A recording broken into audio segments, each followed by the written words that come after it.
A blessed good morning, honorable members, and those under the sound of my voice.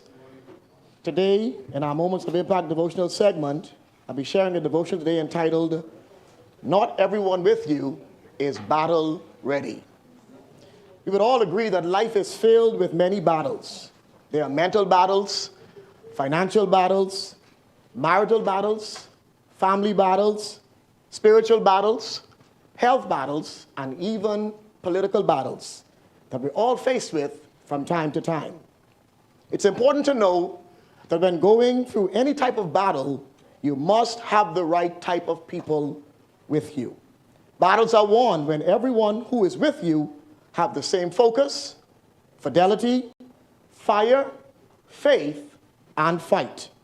I recall a short story in the book of Judges, chapter 7, where God told the Israelite army leader Gideon, who was about to go into battle against the Midianites, that not everyone with him was battle ready. Gideon had 32,000 people with him and felt confident that he was capable of experiencing victory over the Midianites. But the Lord said to him in verse 2 of chapter 7, "You have too many warriors with you. If I let all of you fight the Midianites, the Israelites will boast to me that they saved themselves by their own strength. Therefore, tell the people, whoever is timid and afraid, they may leave this mountain and go home." So 22,000 of them went home, leaving only 10,000 who were willing to fight. But the Lord told Gideon, "There are still too many. Bring them down to the spring, and I will test to determine who will go with you and who will not." When Gideon took his warriors down to the water, the Lord told him, "Divide the men into two groups. In one group, put all those who cup with water in their hands and lap it up with their tongues like dogs. In the other group, put all who kneel down and drink the water with their mouth in the stream." Only 300 of the men drank from their hands.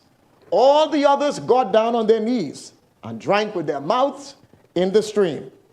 The Lord told Gideon, "With these 300 men, I will rescue you and give you the victory over the Midianites. Send all the others home." The moral of this story is, when you discern the people who are on your side before you go into battle, you will always experience the victory. Gideon's army started out with 32,000, but only 300 were battle ready. I leave you with this final thought today. Never go into battle with anyone who is not battle ready. Know who is on your side. Discern their focus. Discern their fidelity. Discern their fire. Discern their faith. And last but not least, discern their fight. And always remember, having quality people is more important than having a quantity of people. Selah. Think and act on these things. Let us pray. Dear Heavenly Father, we thank you for the gift of life. We pause today, Almighty God, to thank you for waking us up this morning and clothing us in our right minds. We thank you, Almighty God, for giving us health and strength in our physical bodies. And so, Lord, today we pray for our nation. And we ask, Almighty God, for your divine wisdom and discernment as we navigate through the myriad of battles that we are faced with. Oh, Lord, give us intel. Give us eyes to see and ears to hear. And, oh, Lord, show us what we should do and the way we should take. For your word says, there is a way that seemeth right to a man, but the end thereof are the ways of death. And so, Heavenly Father, help us to make the right decisions, the ones that are in the best interests of our nation. Oh, Lord, our hope and our trust is in you. Now, Father, we pray for our political leaders. We ask you, Almighty God, to undergird them with wisdom as they seek to facilitate the people's business. We pray for their focus and clarity of thought as they create legislation for the advancement and the progress of our nation. Oh, Lord, bless the proceedings of this house today, for it's in Jesus' name we pray. And everybody say, Amen. Let us pray the Lord's Prayer. Our Father, who art in heaven, hallowed be thy name, thy kingdom come, thy will be done on earth as it is in heaven. Give us this day our daily bread, and forgive us our trespasses, as we forgive those who trespass against us. And lead us not into temptation, but deliver us from evil. For thine is the kingdom, the power, and the glory, forever and ever. Amen.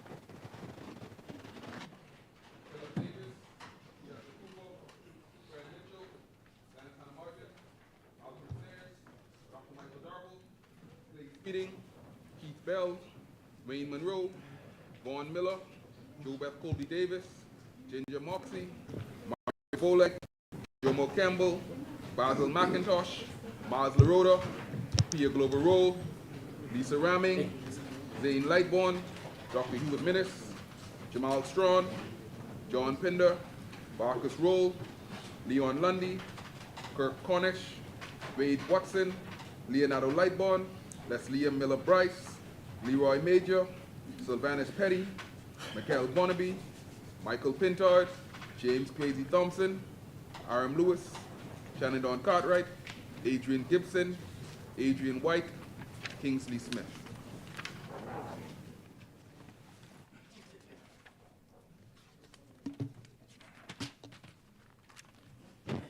Good morning, honorable members.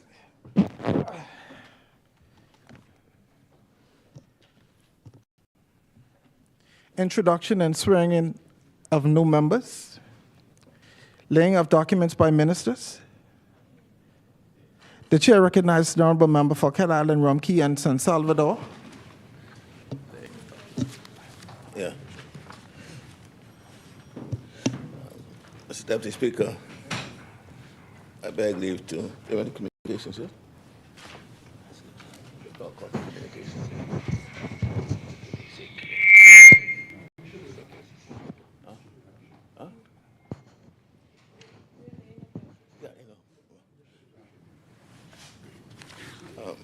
Mr. Deputy Speaker, I beg leave to lay on the table of the House a copy of the emissions reduction initiatives and incentive regulations 2025. And Deputy Speaker, I serve notice that I'll be giving a communication in respect to these regulations. Thank you, honorable member. Order that the communications be brought up.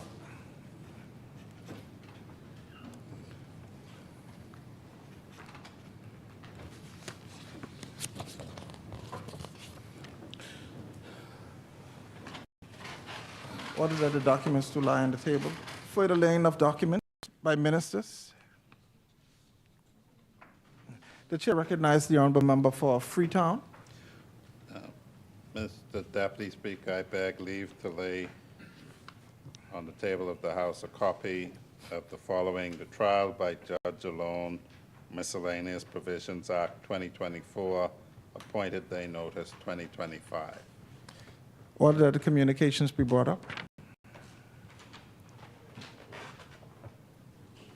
Order communications to lie on the table. Further communications by ministers. Further laying of documents. Laying of documents by ministers. No further laying of documents. Thank you, honorable member. Statements and communications by ministers. The chair recognizes the honorable member for Cat Island, Rumkey, and San Salvador. Thank you, Mr. Deputy Speaker. Mr. Deputy Speaker,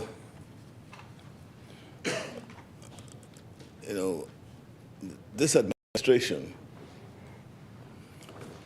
has pursued a comprehensive agenda to adapt to climate change in ways that enhance our resilience, expand opportunities for Bahamians, and preserve our natural environment.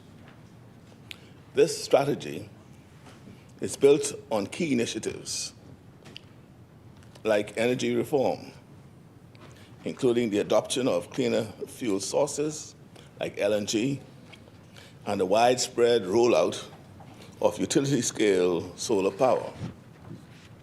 Our goal is to reduce greenhouse gas emissions by 30% and achieve 30% renewable energy by 2030. Achieving these goals requires immense investments by the government, but it also depends on the efforts of the private sector and the general public. There is no way that we meet our goals without full buy-in from the public. So our objective must be to make reducing emissions as easy and cost-effective as possible. Ideally, it must be easier to embrace more climate-friendly technologies and practices than to persist with outdated practices that do no more damage to our environment. An effective incentive regime has an important role to play in encouraging the public to take action. However, the biggest incentive of all, as citizens of one of the most climate-vulnerable nations in the world, is the projected destructive impact of climate change on our nation in coming decades if global carbon emissions are not radically reduced. It is in the best interest of all Bahamians to do their part to fight climate change, and the regulations we have tabled today helps them to do just that. In 2022, the Climate Change and Carbon Market Initiatives Act was passed, enabling the government to create incentives and implement initiatives to support the country's declared emission reduction goals. With the passage of this act, we took a bold step forward to support climate resilience and innovation at a national and international level. While it is noted that the contributions of small island nations like the Bahamas to the climate crisis are negligible, it is our intention, if our intention is to play a leading role in global discussions and reforms on climate action, we must practice what we preach. Now, I know that when people hear about the adoption of new climate-friendly technologies, the first thing that comes to mind is the immediate financial cost. But it is often more costly in the long run to use antiquated, inefficient technology than to embrace climate-friendly adaptations. A simple, everyday example can be seen in the use of energy-efficient LED light bulbs, which have already been proven to be far more cost-effective than the continued use of old-school incandescent bulbs. Yet, many people continue to use the older bulbs because of what they perceive as an inconvenience and cost associated with changing over to LEDs. This simple example serves as an analogy for a wider issue that we must overcome as a nation.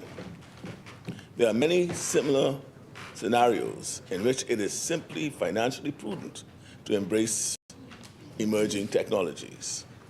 However, we understand that the initial cost of these changes can be a deterrent for some individuals and companies. So today, I am pleased to table the emissions reduction initiatives and incentives regulations, which will be the first regulations to be enacted under the Climate Change and Carbon Market Initiatives Act. Deputy Speaker, these regulations focus on three main objectives. The first objective is the implementation of emission reduction initiatives and incentives. A person, a company, or entity may participate in a government-led emissions reduction initiative through an application process. The entry or individual submits. The entity or the individual submits an application to the National Emissions Registry, which has been established. The application will capture information on the proposed project and its alignment with the government's targeted emission reduction initiative. And when we talk about the proposed project, that means the conduct of an entity's business as well. Both individuals and entities will be considered eligible for an incentive to implement the proposed project that they may have. So, for example, a company, like take a gas station, may register itself, and they may say, well, look, we would want to participate in this exercise, and they would have to record, example, how much fuel they're selling. They have to give information on the fuel they sell, the oils that they're selling, and then that will be translated into what it may likely to be in respect to the emissions that will flow from that sale. And then from that, we're able to keep account of what our contribution is to gas, to the greenhouse gases emissions. And from that, the gas station may then decide, I'm going to develop a project to see how I can minimize the carbon footprints from the amount of gas I sell. And so those are things we're capturing. And from that, if they achieve their goal, there'll be some incentive for them and reward for that effort. For example, reward might be that the reduction that they're causing to have on the carbon footprints could be converted to a carbon credit, for which a value could be placed on that. But those are some of the things going forward that is being explored. But you can only participate if you register with the National Emission Registry. Alternatively, an individual entity, if they wish to propose an emission reduction initiative to the government for its consideration for an incentive, this can also be done, as I said, through the application process to the National Emissions Registry. Mr. Deputy Speaker, I want to make it clear that it is intended that the benefits of these emission reduction initiatives and incentives will allow for cost savings on utilities through the use of energy-saving and innovative technologies. The second objective of these regulations focuses on the reporting of emission-related data and issuance of emission allocations. These regulations will ultimately allow the country to determine whether it is meeting its emission reduction goals. The Bahamas has declared in its nationally determined contributions to the United Nations Framework Convention on Climate Change that it will reduce its emissions by 30% by the year 2030. We cannot achieve this without tracking and recording the relevant data. If we wish to provide evidence of our progress, it can only be done through the collection and reporting of data. So hence the National Emissions Registry, that persons are registered and we're able to track throughout the country our contribution to the gas, to the emissions that go into the air. Moving forward, sectors identified in the Bahamas as nationally determined contributions as key stakeholders for the achievement of our emission reduction goal will be required to partner with the government through the provision of relevant emissions data. Through this partnership, key stakeholders will be considered eligible for emission reduction incentives. In keeping with our goal for energy reform, the regulations will allow for the issuance of emission allocation permits. Emission allocations ultimately allow for the permit holder to emit a defined quantity of pollution. If it is determined that an entity is continuously is a continuous high emitter, it will be noted that the emissions allocations may be issued after an assessment of the submitted emissions data. This partnership has been developed with care over the past 3 years with experts and stakeholders throughout our nation. Through our stakeholder consultation processes, key stakeholders have already been made aware of this proposed partnership and have largely bought into what we are trying to achieve. The third objective of these new regulations highlights the publication of information. As the government intends to record and track relevant emissions data, which will be maintained in our National Emissions Registry, we also wish to ensure that the public is made aware of our progress to reduce emissions. To this end, data and information will be compiled and shared with the intent to illustrate progress towards our goals. By supporting a robust incentives regime, promoting data-driven analysis and measurement, and reporting publicly on progress, these regulations will help Bahamians to see the results of our efforts, both in terms of progress towards reducing emissions, as well as the reduction of costs.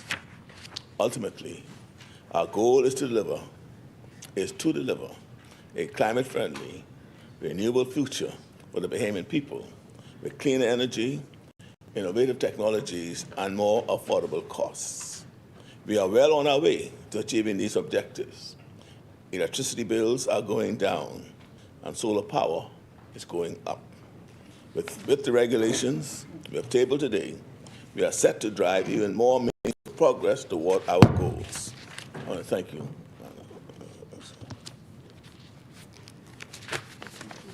Order that the communications be brought up.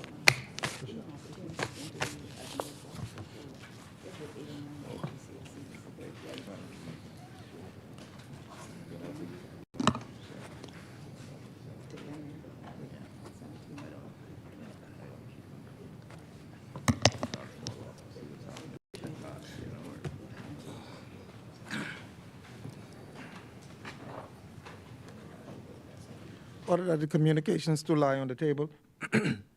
Further communications by ministers. The chair recognizes the honorable member for Tall Pines. Thank you, Mr. Deputy. This morning I rise to say a few words about my ministry's new Health and Promotion and Wellness Bill 2025, which I would lay at the appropriate time during this session. Mr. Deputy, this bill represents over 3 years of research from my ministry's planning unit, a 1.5 years worth of collaborative work with the Attorney General Office, and multiple stakeholder consultations throughout the Commonwealth of the Bahamas. Finally, after all of that work, I now have the opportunity to lay this life-changing piece of legislation in this honorable House. In 2021, when I assumed office as minister, as part of our government's mandate, there was a deliberate decision by the member for Cat Island, Rumkey, and San Salvador to add wellness to the Ministry of Health's portfolio. This decision was driven by the recognition that achieving good health is not just about treating illnesses or medical conditions, but about focusing on prevention and the maintenance of health and wellness. Mr. Deputy, the primary focus of this piece of legislation is to promote health, improve quality of life, and enhance the well-being for all Bahamians. It does so through the framework which includes robust health regulations, behavioral change initiatives, and dedicated national health promotion strategies. The specific objectives of this Health Promotion and Wellness Bill 2025 are to: 1, promote healthier lifestyles across all age groups, encouraging both physical activity and improved nutrition; to strengthen synergies among government agencies to ensure food and nutrition security is maintained and improved; reduce the incidence of chronic non-communicable diseases, and prevent premature death related to excessive and sustained consumption of bad foods that are a public health concern, and finally, the implementation of global and regional health policies that will support our national health promotion strategies and the reduction of non-communicable diseases. Mr. Deputy, chronic NCDs such as diabetes, hypertension, cardiovascular disease, kidney failure are crippling our healthcare systems. Studies after studies confirm that habits formed during childhood often continue in adolescence and then on into adulthood. National data bears this out by our STEP survey. In the Bahamas, 40% of our teens and 71.6% of adults are overweight. That is why this administration is not shying away from the bold actions needed to safeguard our children and the next generation. Too much is at stake, and as a government, we must address this public health issue head on. Mr. Deputy, our health sector faces its most significant financial burden from the demand for tertiary healthcare services, predominantly driven by preventable non-communicable diseases. These conditions, largely attributed to poor lifestyle habits, such as excessive consumption of unhealthy food products, alcohol, smoking, and a lack of physical activity. It is important to emphasize that this bill comes at a crucial time as it works hand in hand with the recent announcement by the Ministry of Finance 5% VAT reduction on unprepared foods, along with robust upgrades of primary health care facilities across the country. Together, these initiatives signal the commitment by the Davis-led administration to making healthy food choices more accessible, affordable, while providing the public with the tools they need to make informed decisions and to stay healthy. Part 2 of the bill provides for the creation of a health promotion and wellness plan and the adaptation and specific public health policy designed to drive our national health and wellness agenda. Part 3 outlines the establishment and role of a National Food and Nutrition Commission, which will be responsible for implementing a national nutritional surveillance system and advocating for best practices in food and nutrition. Mr. Deputy, we are fully aware of the need for continuous action in the area of public health. This bill empowers us to work with the public to help them understand the importance of reading food labels carefully, spotting harmful additives like excessive salt, sugars, colorants, and preservatives so that they can be healthier, more informed, and make proper decisions on the food they choose to eat. To ensure the effective implementation of these measures, my ministry, in consultation with relevant ministries, will have the authority to coordinate policy developments across various portfolios. This health in all policy approach is designed to eliminate silos between ministries and ensure a coordinated government response to the challenges of chronic disease and lifestyle-related health issues. Our commitment to this approach will include actively monitoring foods coming into the country, particularly for ingredients that may be carcinogenic, to coordinate and to contribute to cardiovascular disease and ultimately premature death. Mr. Deputy, this Health Promotion and Wellness Bill 2025 is a critical piece of legislation. It is designed to change the way we approach health and wellness in the Commonwealth of the Bahamas.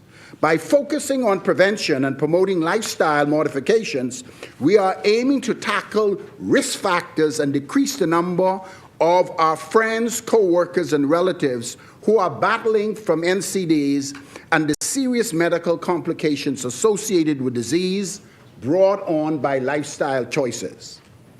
As healthcare workers, we are tired of seeing people losing limbs and losing their eyesight because of diabetes, uncontrolled hypertension, and vascular disease brought on by poor diet choices.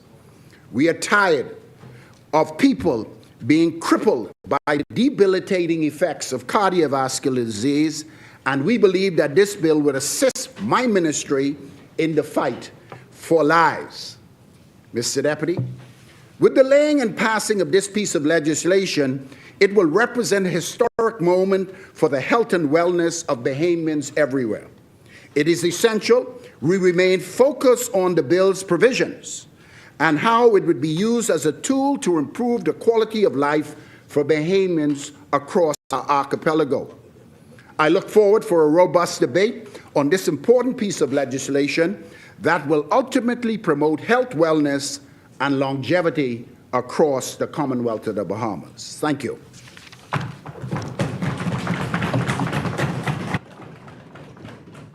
Order that the communications be brought up.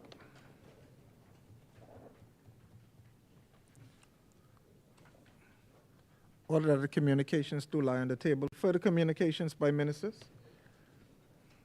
The chair recognizes the honorable member. Thank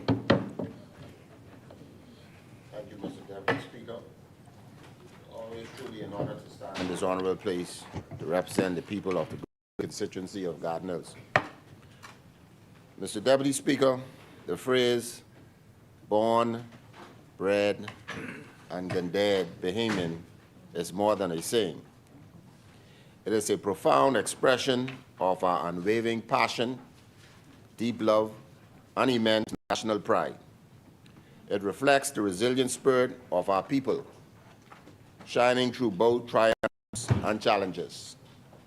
As Bahamians continuously demonstrate an enduring devotion to their country, the deep-rooted patriotism is why we are admired worldwide. Simply put it, Mr. Deputy Speaker, we are the envy of the world. From our breathtaking turquoise waters and pristine sandy shores to our warm hospitality, exquisite cuisine, and world-class athletes, the Bahamas is a nation truly worthy of celebration. Mr. Deputy Speaker, while our neighbors to the north are in March Madness with NCAA basketball tournaments, we take a step further, celebrating an entire month of electrifying athleticism, performance, and despite our small size, this archipelagic nation consistently makes a significant impact on the global stage, providing time and time again that the Bahamas is a force to be reckoned with in the world of sports. Mr. Deputy Speaker, this month, the Bahamas once again demonstrates its athletic excellence on the world stage at the World Indoor Track and Field Championships, finishing 12th overall. Although per capita, we undoubtedly emerged victorious, winning the entire World Indoor Championships. Mr. Deputy Speaker, a special congratulations goes out to our very own world record holder, Devon Charlton. Yes.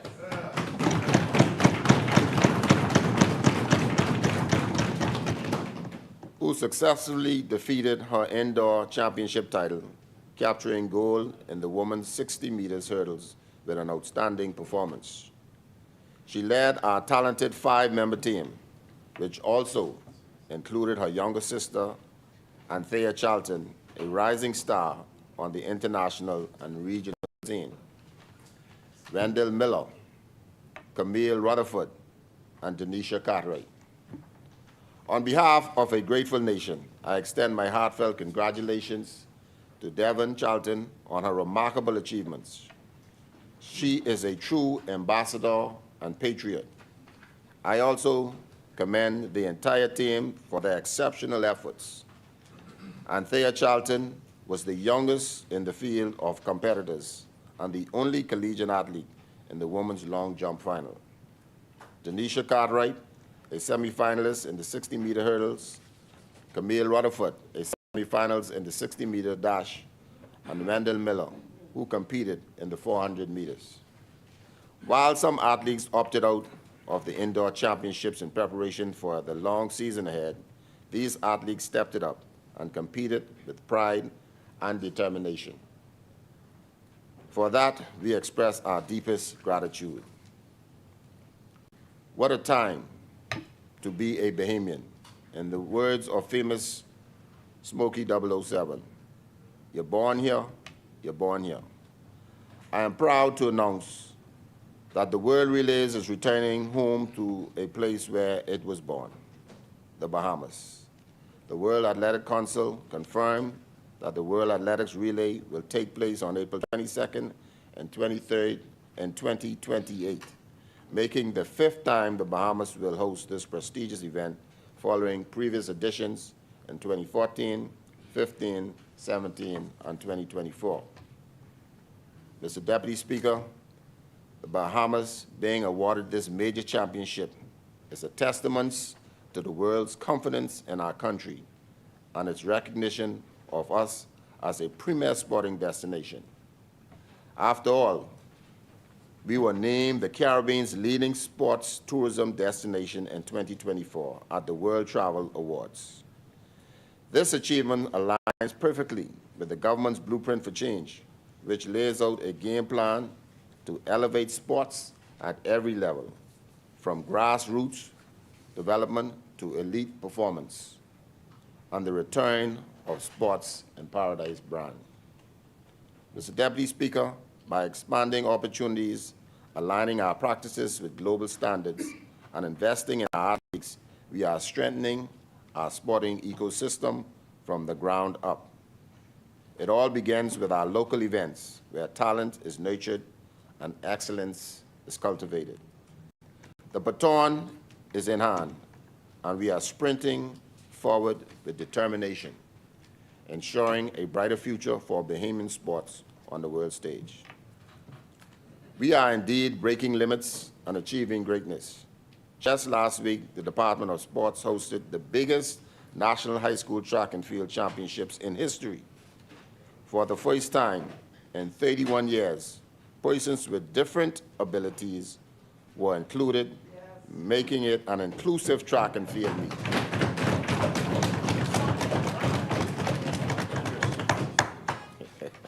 Mr. Deputy Speaker, records were set even before the start of the meet. This year's meet featured over 2,800 student athletes from more than 80 schools competing for divisional titles. St. Augustine's College Big Red Machine secured 5 divisional titles. Mr. Deputy Speaker, I wonder if I should have whispered that. While Sister Mary Patricia Russell from Grand Bahama claimed victory in the under-13 boys division.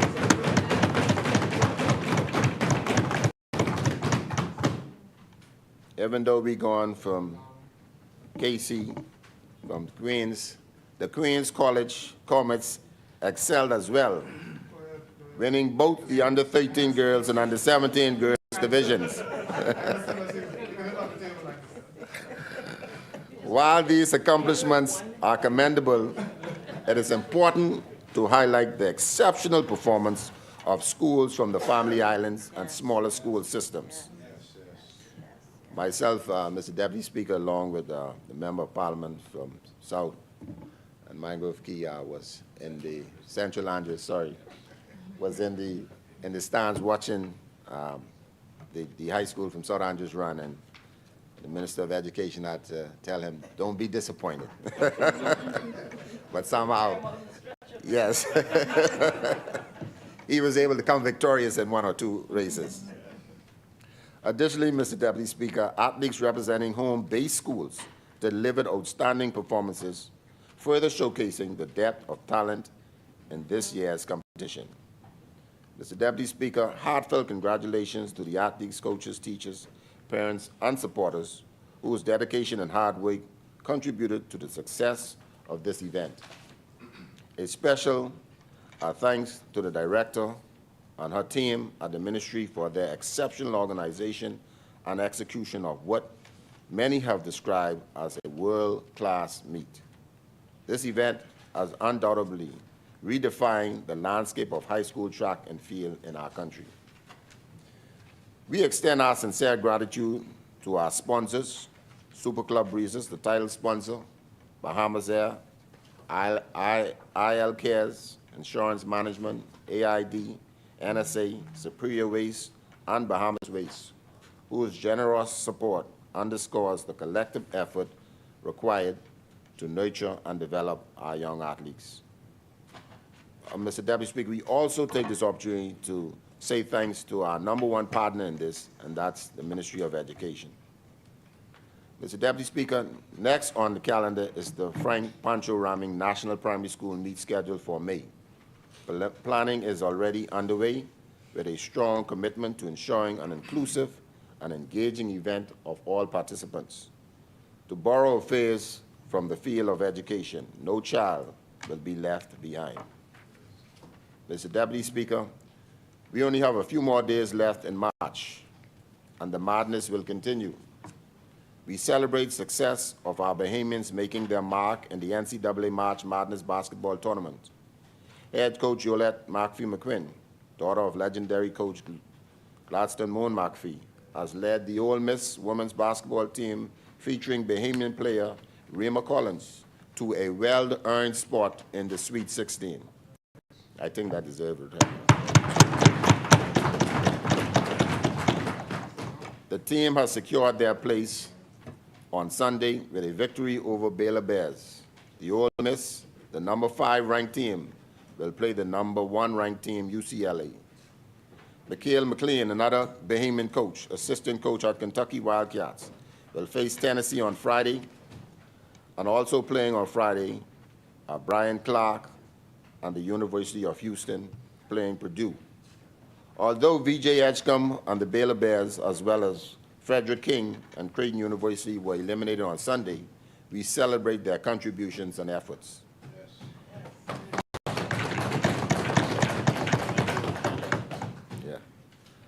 Mr. Deputy Speaker, as Bahamians, we take pride in every victory, big or small, whether on the track, the field, the court, or the global stage. We continue to prove that we are affairs to be reckoned with. Our journey of excellence is just beginning. The world is watching, and we will keep making our mark. May we continue to embrace our Bahamian pride, to uplift our athletes, and to show the world why we are always and will always be a big deal. Mr. Deputy Speaker, before I take my seat, I want to put the Caribbean on notice.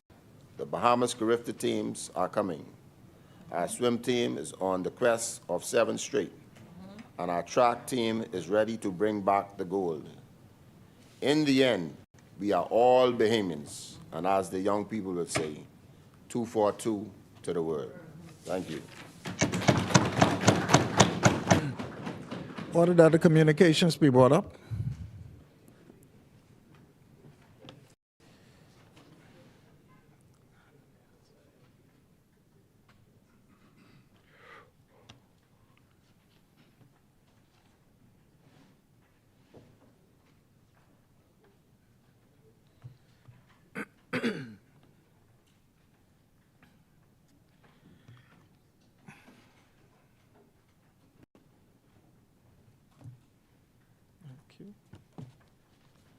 Order that the communications do lie on the table. Further communications by ministers. The chair recognizes the honorable member for Freetown. Further communications. Thank you, honorable member. Communications by the clerk. Message from the Governor General. Message from the Senate. Motions for leave of absence, leave to resign, seat, and new writs. Presentations of petitions. Presentations of reports of committees. Adoption of reports of committees. First reading of bills. The chair recognizes the honorable member for Tall Pines. Thank you so much, Mr. Deputy. With great enthusiasm and pride, I beg leave to lay on the table of this House a copy of the Health Promotion and Wellness Bill 2025. Yeah. I've read for the first time. Oh, sorry, but yeah, first reading. Sorry, but this is what they got here. Yeah, yes. Mr. Deputy? Yes. Move for the first reading of a bill for an act to provide for healthy lifestyles and wellness, and to empower the adaptation of national, regional, and global public health policies to reduce the incidence of chronic non-communicable diseases and premature death linked to unhealthy food consumption and harmful lifestyle behaviors, and for matters connected thereto. Is there a seconder?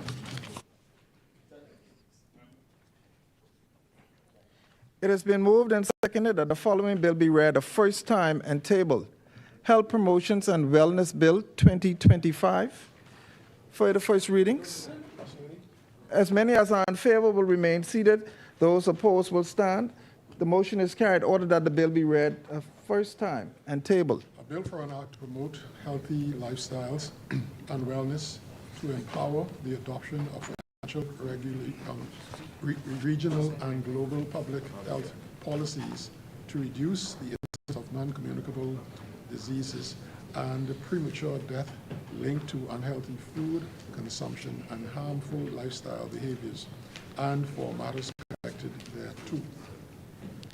Thank you. For the first readings, ready, Mr. Forbes. No further first reading. Thank you, Honorable Member. Second reading and committal of bills. The chair recognizes the Honorable Member for Cat Island, Rumkey, and San Salvador. Mr. Deputy Speaker,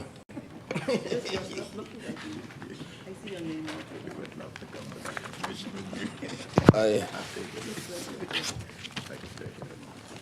move for the second reading and passing of a bill for an act to amend the automatic exchange of financial accounting information 2025.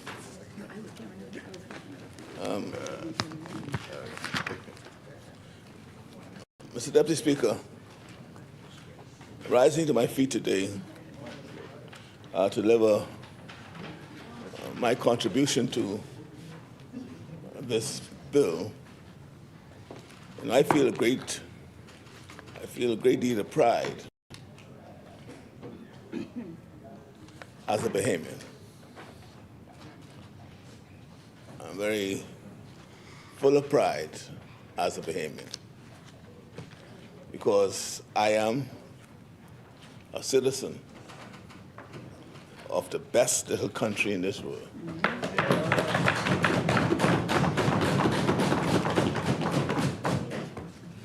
We may be small in size, but we accomplish big things. It's never a good idea to underestimate us. Our success with financial services is a testament to this fact. We continue to stand among the top financial services jurisdictions in the world. This is no lucky accident or happenstance. This industry was strategically built and guided over the years to excel. Today, as we debate the bill before us, we recognize it is the superior expertise of Bahamian professionals that enables us to stand tall as a leading jurisdiction for wealth management, banking, and fiduciary services. I want to thank the teams at the Ministry of Finance, the Ministry of Economic Affairs, the Office of the Attorney General, and the other agencies who have contributed to the sector's development. They were instrumental in developing this amendment and many others before it. Mr. Deputy Speaker, the automatic exchange of financial accounting information Amendment Bill 2025 further strengthens our legislative framework in keeping with the OECD's common reporting standards. We continue to adhere to the highest standards as we coordinate with nations across the world to combat tax evasion and increase transparency in the financial services sector. The principal act, the Automatic Exchange of Financial Account Information Act, was enacted in 2016 to ensure that the Bahamas was compliant with the OECD's automatic exchange standards. Over 100 jurisdictions are committed to upholding these standards to ensure that local financial institutions are identifying non-resident account holders, reporting on pertinent financial information such as their account balances, interests, and dividends, and automatically exchanging this information with other jurisdictions. In its 2018 peer review report for the Bahamas, the OECD's Global Forum Secretariat made a number of recommendations for the improvement of our legislative framework. The report recognized our efforts, but also pointed to several areas of needed improvement. Since then, we have amended the Act as necessary to ensure full compliance with the Common Reporting Standards, or as is commonly abbreviated, CRS. Fortunately, we were well positioned to make the necessary changes to strengthen our legislative framework. I don't think any country has a higher rate of per capita financial services talent than the Bahamas. The local financial services industry is a showcase of Bahamian excellence, so it should surprise no one that we continue to lead the way regionally and globally. In roughly 3.5 years since taking office, this administration has relied on this stellar local expertise to navigate the changing regulatory landscape. We've worked hard to promote the Bahamas as a safe harbor for investments, as well as wealth management. It is well known that we are among the best jurisdictions to grow and manage wealth. Investors recognize this fact. That's why we have brought in over $10 billion and counting in the past 3 years. It's why our financial services sector continues to stand strong despite the many changes in the global regulatory landscape. Our responsiveness and our ability to adapt to regulatory and market changes have kept us punching above our weight as a regional giant in financial services. In the past year alone, we have made a number of changes to retain our competitiveness. We have rolled out key amendments to maintain our competitive edge in the Brazilian market, especially now that the once innovative icons have become obsolete.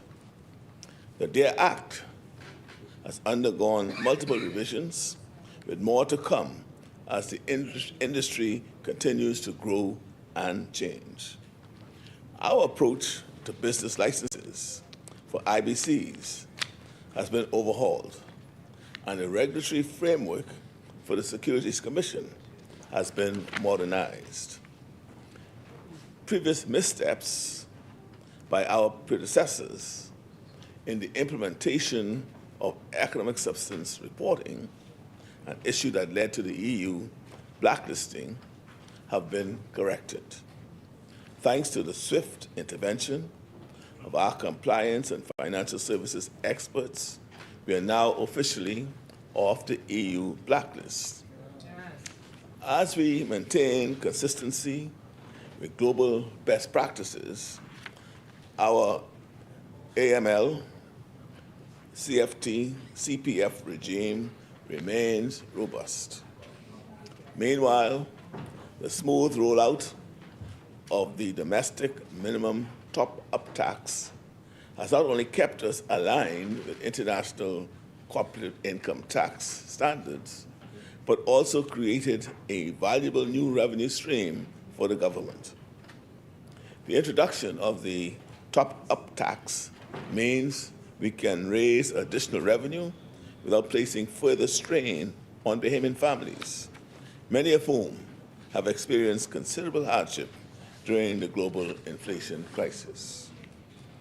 We have also maintained our status as largely compliant with the FATF's 40 recommendations, being among the first countries in the world to achieve this coveted status. And we have updated many of the systems and frameworks impacting financial services. For example, the digitalized Corporate Administrative Registry Service Portal, or CARS portal, allow users to incorporate new companies, file corporate documents, pay annual fees, and obtain certified copies of corporate documents, all from the comfort of their home or offices. Then there is the partitioning of the Registrar General's office into a Registrar of Records and a Registrar of Companies, allowing us to dedicate resources and personnel to an efficient digital transition of filings and records. To sum it all up, we are in a season of innovation and growth for the financial services sector. As a nation, we've been able to implement changes that industry observers predicted would destroy our sector. Instead, we have turned those changes into strengths. Remember how I said we shouldn't be underestimated? When you are a small country, you learn how to turn challenges into opportunities. Yes. The very compliance-related hurdles that were predicted to hinder our sector have become a selling point as we clear hurdles after hurdles. As a result, we can proudly proclaim that there are very few countries that can match us when it comes to progress, when it comes to innovation, and when it comes to compliance. Let me be clear, Mr. Deputy Speaker, that our compliance with regulatory demands is accompanied by robust advocacy for our country. Yes. I want to be clear about that. Let me be clear again that our compliance with regulatory demands is accompanied by robust advocacy for our country. It is well known that global standards for financial transparency have not always been administered fairly. Yes. Not all countries play by the same rules. So today, as we debate a bill to meet the OECD's common reporting standards, we are demonstrating that we can comply. But just let me go back to this fact about all countries not playing by the same rules. Some countries end up on a blacklist, like we were, and the grey list, while others seem to escape that fate, despite the same or inferior compliance records. Yes. That's why I had to say on an international scene on several occasions, take your knee off our neck. Yes. Right.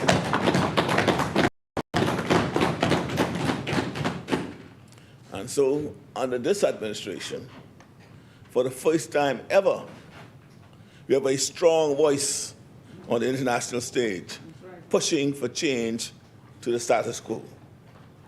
We were the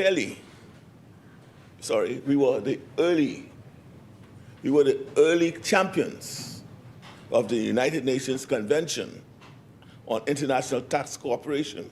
Yes. We were the first and the early champions of this. We were voicing strong opposition to the OECD's approach towards small financial services centers like ours. So, as I said earlier, as we debate this bill to meet the common reporting standards, all we're doing is demonstrating that we can comply and that we will comply. But compliance is not the same thing as accepting business as usual. Yes.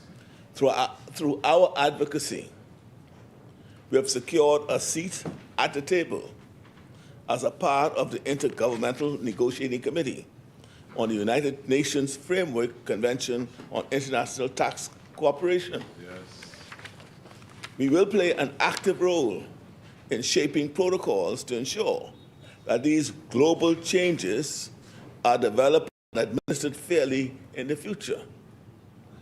Our Attorney General, the Honorable Ryan Pinder, represents us now and is playing an important role in these critical negotiations at the United Nations, and will continue to serve as a member of the Intergovernmental Negotiating Committee. Deputy Speaker, as we look forward to changes in the global regime, we remain fully committed to our compliance agenda. Last year, we made improvements to our domestic legal framework, again for the automatic exchange of financial account information, in preparation for the second round review of the OECD, which is now ongoing. We, in making these amendments, those changes that we made earlier, included the removal of the Bahamas executive entities from the list of categories of jurisdiction-specific non-reporting financial institutions, as well as the widening of the scope of legal powers to prevent and address circumvention of CRS standards in the Bahamas. We also granted the Ministry of Finance access power to inspect records during on-site visits and updated the list of jurisdictions for which we have active CRS AEOI automatic exchange of information relationships. In making these amendments, we demonstrated once again to our peers that we have an effective regime in place to monitor financial institutions' compliance with international standards, with strong anti-avoidance and anti-circumvention provisions. And today, we are here to build on these changes to further strengthen our framework. Last year, as the Bahamas' legislative framework was reassessed by the OECD, a deficiency was identified. More specifically, the Bahamas' legislative framework has an anti-circumvention rule that does not cover all relevant persons that may engage in practices to avoid due diligence and reporting. It was necessary to amend the existing language to be more broad in scope. The anti-circumvention rule being insufficient in scope as a relatively common issue, and a number of jurisdictions had to make amendments to their legislative framework to reflect the correct language in the AEOI standard. However, as the Bahamas is currently undergoing the second round of effectiveness review by the OECD's Global Forum's Transparency and Exchange of Information for Tax Purposes Common Reporting Standard for the automatic exchange of information, it is important to the Bahamas, or for the Bahamas, to adopt the correct wording, as the anti-avoidance rule cannot be partial in scope. So the bill before us today accomplishes a few things. First of all, it introduces a definition for the term connected persons to specify exactly who such connected persons are in the context of the Principal Act. Any individual or company with beneficial ownership of 10% or more of an investment fund is now specified as belonging to this list of connected persons. Any individual or company controlled by another individual or company with 10% or more ownership is also defined as a connected person. Any director or officer belonging to any of these funds Companies or groups must also comply with requests for information. So the threshold for connected person is now set at 10%, including the wider network of groups, companies, and individuals connected to the individual or company with beneficial ownership. This brings us in compliance with our wider AML and KYC standards as advised by the OECD. This bill also clarifies the alignment between local guidelines and CRS standards, replacing the words issue guidelines in Section 10A of the Principal Act with the words issue CRS guidelines, and specifying that the Ministry of Finance may issue a compliance notice with all terms and conditions outlined in writing. The other notable change is a substitution in Section 15, broadening the scope of the legislation by applying the anti-avoidance standard to any person entering into an arrangement or engaging in practices to avoid obligations imposed under this Act. This ensures that when avoidance or circumvention takes place, all reporting financial institutions and relevant persons will report as if the circumvention or avoidance never took place, meaning they will supply all related information, inclusive of any information they attempted to exclude from reporting. In introducing this clause, we intend to meet the requirement that the application of the standard be broad enough to capture all attempts at avoidance and circumvention. Mr. Deputy Speaker, we are cognizant of the fact that the Bahamas' financial services regime, together with its OECD initiatives, falls under the watchful eye of the European Union. With these amendments, we are taking proactive steps to avoid being placed on the European Union's list of non-cooperative jurisdictions for common reporting standards or automatic exchange of information purposes in 2026. The bill before us today introduces relatively straightforward but important changes to the Principal Automatic Exchange of Financial Information Act, bring us in compliance with international standards and demonstrating our willingness to work together with other jurisdictions to promote transparency and eliminate tax evasion. It is of the utmost importance for our financial services industry to ensure that as our framework is reviewed by the OECD for effectiveness, we are assessed as being compliant with the CRS AEOI standards. Through this standard, or through the automatic exchange bill, we are signaling to the world, yet again, how seriously we take our commitment to transparency, compliance, and developing the strongest AML, CTF, CPF, and the anti-tax evasion framework in the world. And we are signaling to investors and those in need of wealth management services that we, the Bahamas, continue to be a safe harbor for their financial services needs. Mr. Deputy Speaker, I so move.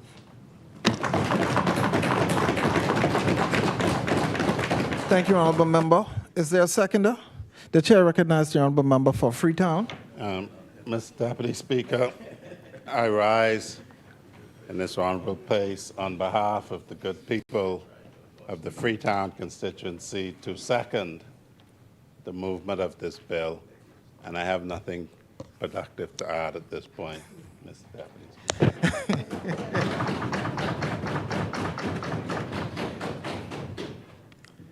So you're a trendsetter today.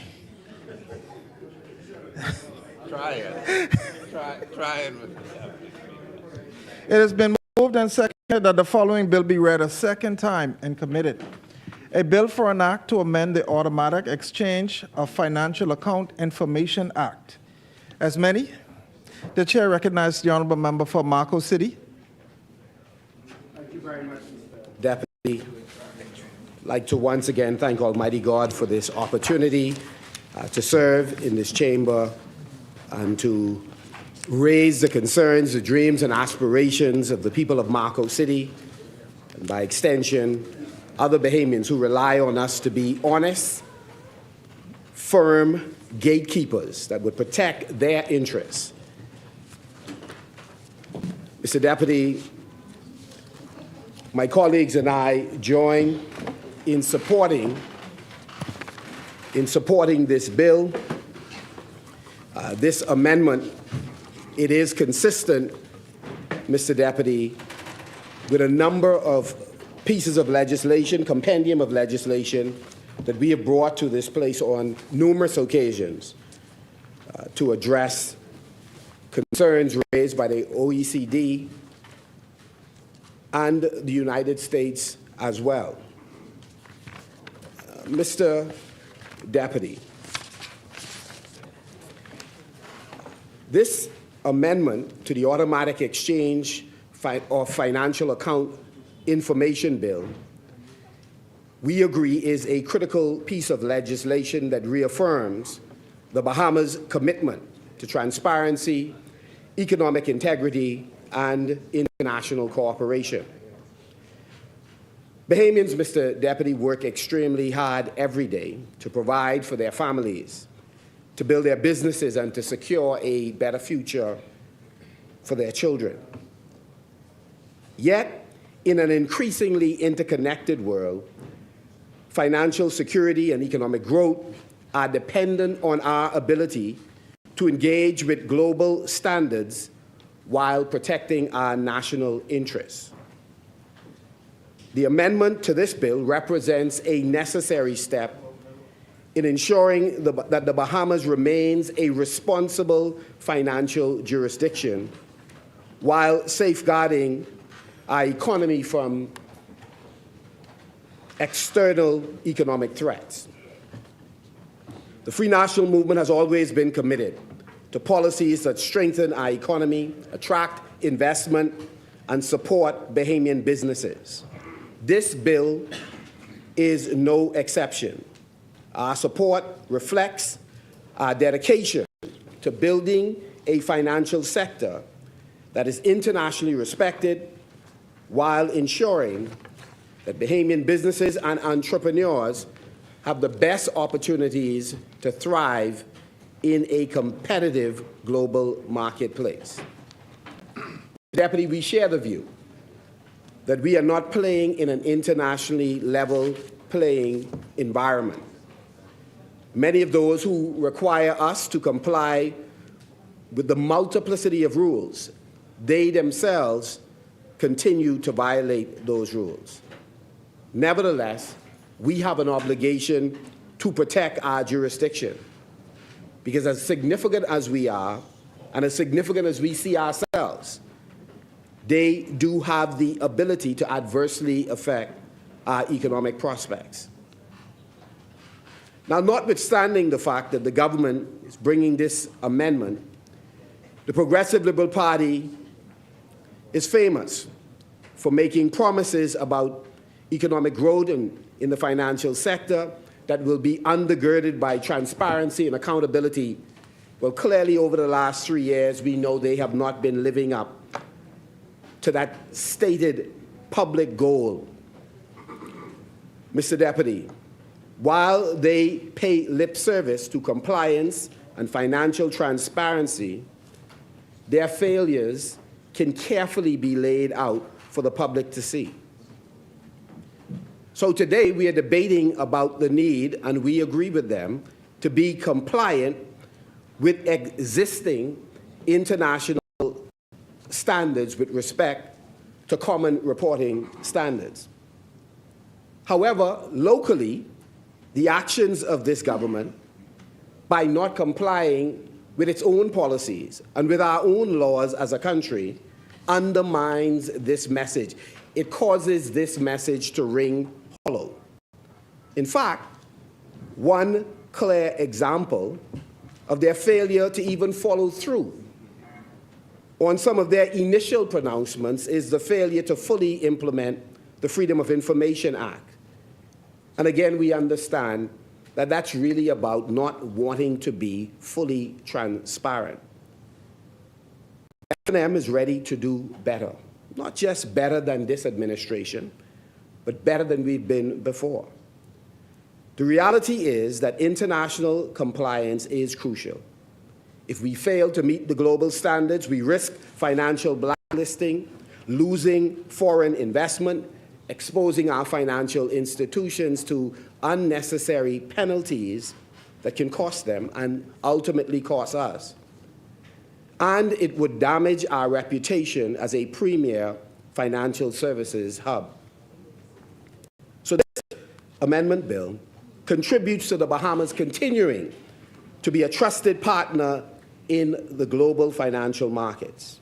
It enhances our mechanisms for exchanging financial information, ensuring that we remain in line with the best practices established by the OECD and other international bodies. At the same time, and to some extent, it protects the interests of Bahamians by maintaining a fair and transparent system that fosters growth and innovation.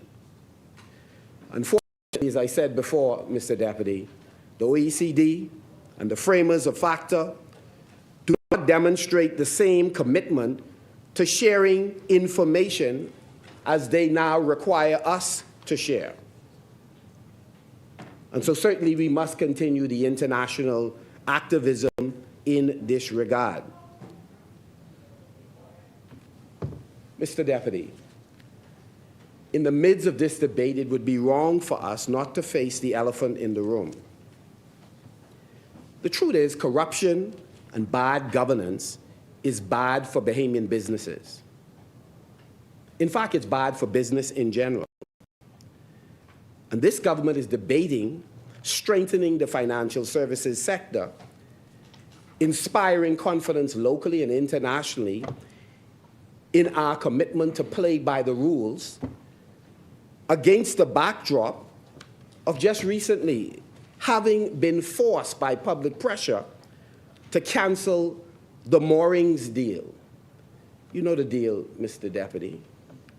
It's a deal where no less than the member for Cat Island signed off on an agreement to make available, I just brought a fact sheet for us, to make available somewhere in the vicinity of 4,600 acres of our precious seabed in a lease arrangement to allow a company to install and operate 250 moorings. Mr. Deputy, the Bahamas Mooring Companies was granted a 21-year lease for 49 anchorage sites at least across the Exuma Keys. Clearly, the backlash from the Bahamian people up and down the spectrum sent a clear message to the Prime Minister that this was a bad deal, a deal that seemingly, apparently, did not benefit from public consultation, that was not transparent in its development and ultimate execution. Mr. Deputy, the way we function as a country has to be fully integrated across all sectors. Our message locally is carried internationally, and therefore there ought to be consistency in our pattern of behavior.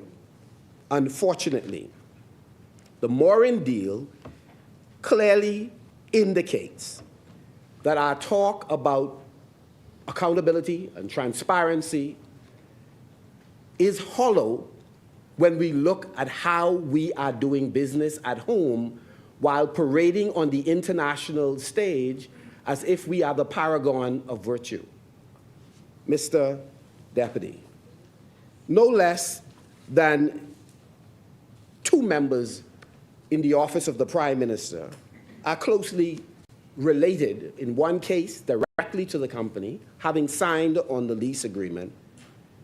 And then the second, a close and historic business associate of no less than the senior policy advisor to the Prime Minister himself. And nevertheless, they did not seek to protect the Prime Minister by ensuring that he was not roped into what is clearly an arrangement that was not good for him, for his administration, but more importantly, not good for the Bahamian people.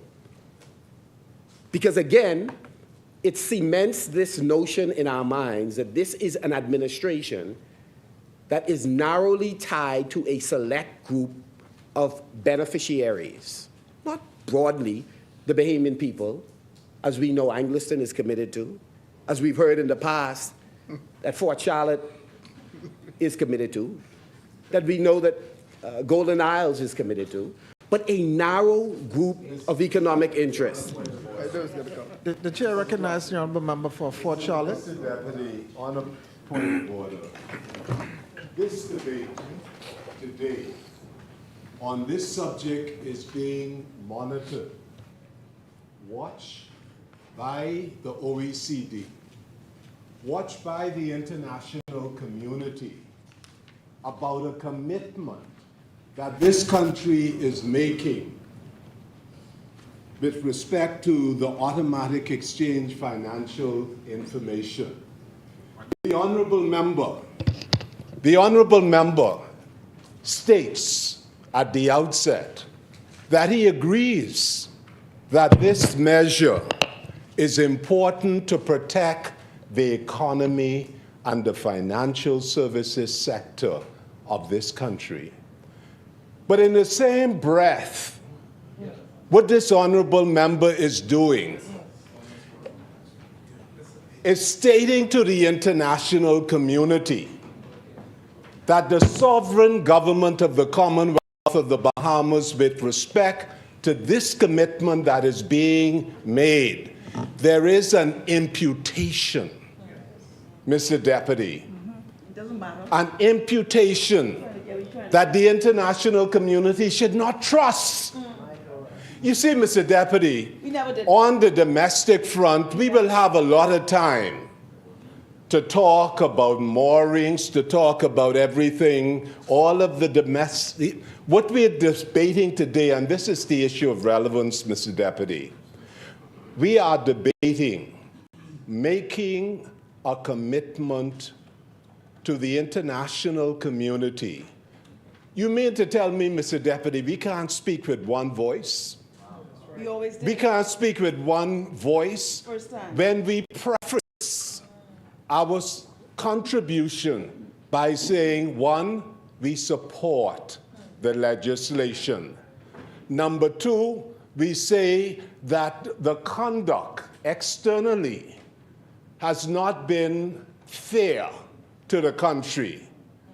And you mean to tell me in the context of this debate, we are putting imputation into the international community? Don't trust the government?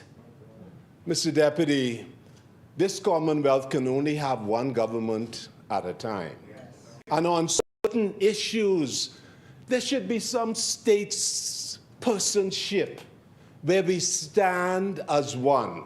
If the country is being unfairly treated by certain ad hoc bodies or certain bodies of which we are not a member, should this not be a time when we applaud the Attorney General, who has, on behalf of the government, gotten the United Nations to agree to constitute a working group that will develop a global mechanism under an international convention where this country, unlike the European Union, it would be a member, could sit and be engaged in the prescribing and the execution and application. You mean to tell me you're going to put in this debate, please, Mr. Deputy, the imputation is improper, and number two, it's irrelevant to the issue being debated.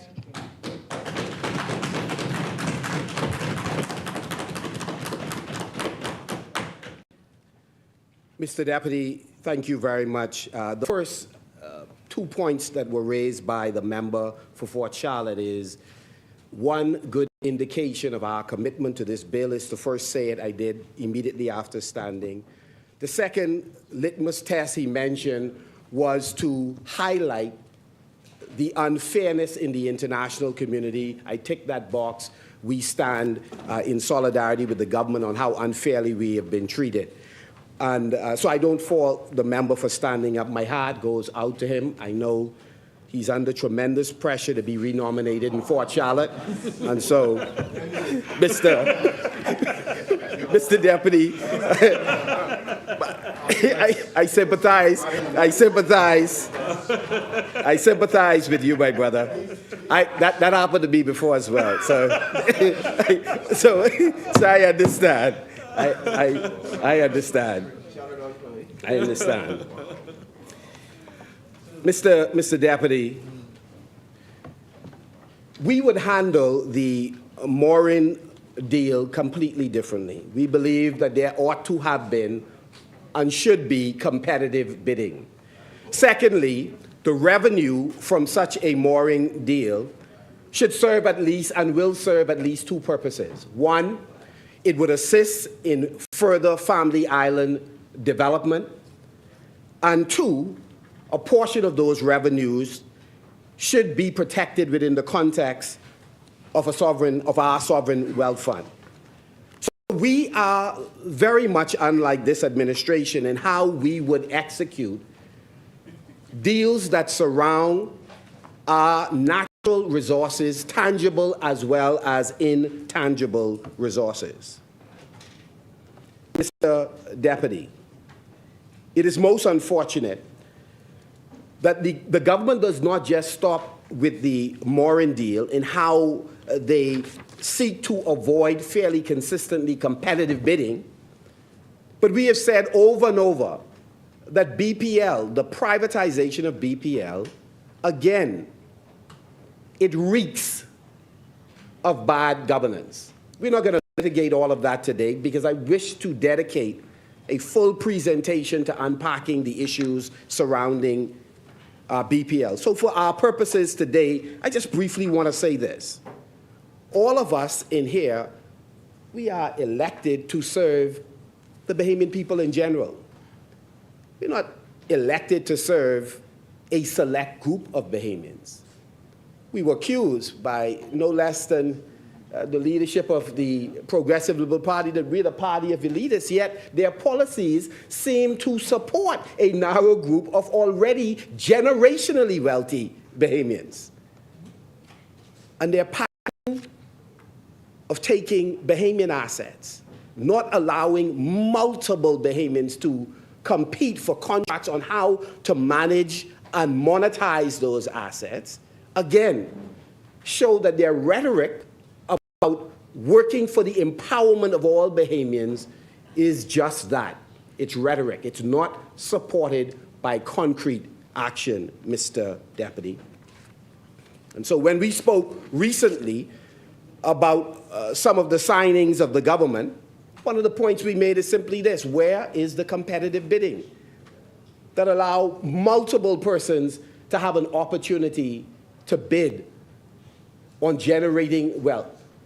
With respect to the solarization projects, yes, in the Family Islands, competitive bidding. In New Providence, competitive bidding. In New Providence, at the heart of the BPL arrangements, whether on the generation side or on the LNG side, we don't see the competitive bidding.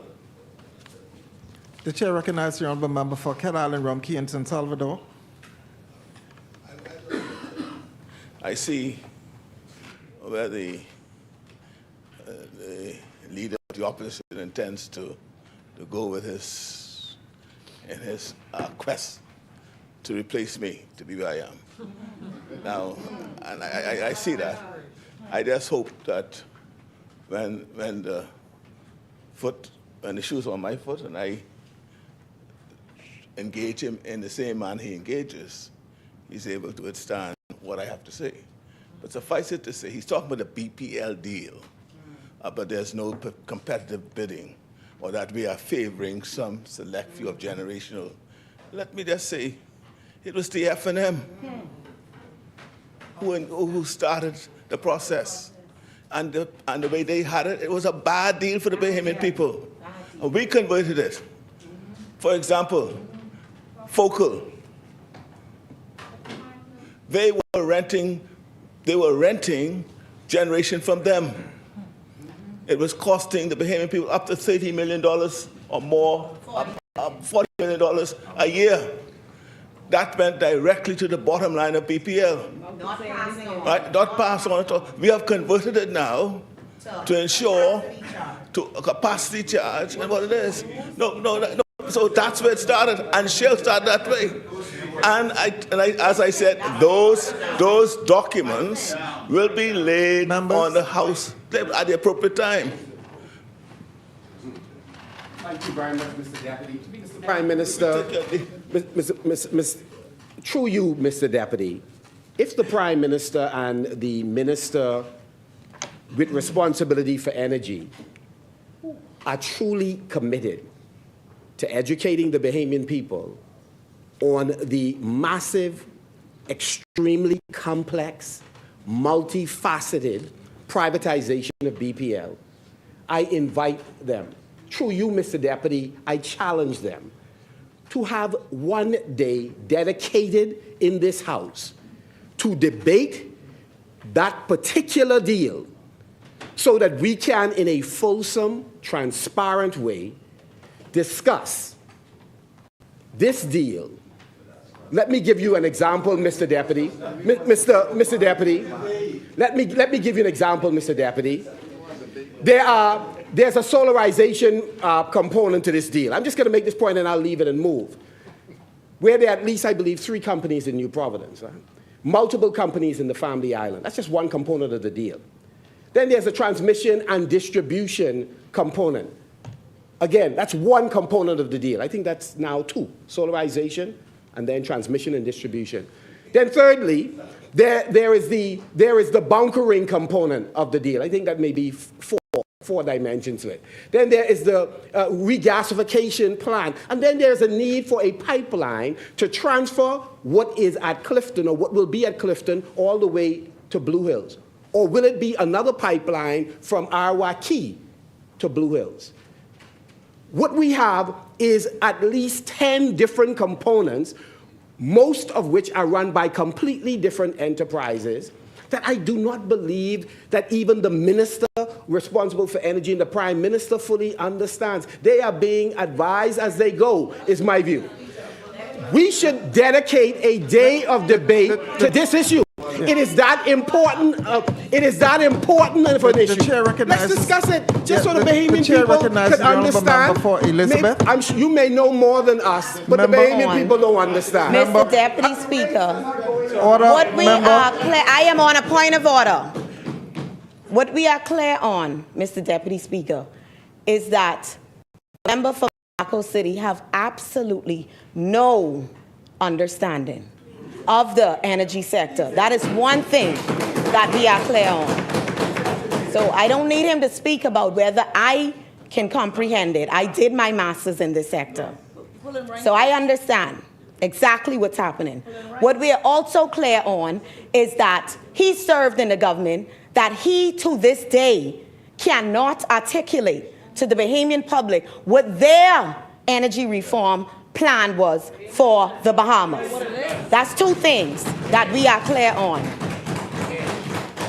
The third thing, the Prime Minister said something when he was debating the midterm budget, and he said, one thing about a fish is when it opens its mouth to get hooked. See, he keeps fighting and fighting down the partnership of an international foreign company that they, within their own business right, decided to partner with a Bahamian entity, which we all know have relations with both sides of the line in terms of politics. So we don't need to go down the road tearing down people's character because they have built product that is being utilized by a foreign entity in our Bahamas. That's what we talk about, Bahamianization, right? For the Bahamian public, we are creating an energy dossier that will break down and explain every part of this project. We are creating that, this government, that will be a communication piece in layman's terms for the Bahamian public to understand exactly what is transpiring. And that is coming. It's not too late. It's not too late for that. But we're doing that because once we table all of the PPAs, it will be highly technical.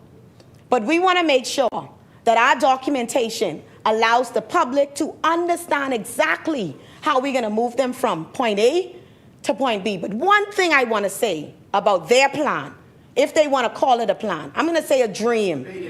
I'm going to say a dream that they went ahead. When I went into BPL, when I got the shuffle and I got BPL as my now under my portfolio, I picked up on plans that were on the table, right? But one thing that I did was I looked at the entire concept. BPL is financially strapped. If the F&M had looked at the entire transformation of BPL, they would have not entered into a land purchasing deal, and paid $7 million out of BPL's already cash-strapped bank book to a company who was selling land and never closed the deal. The cost was $14 million. They paid $7 million, and we got no land. The person still hold the land. They have our $7 million. The deal never closed, and this was a part of their energy reform plan.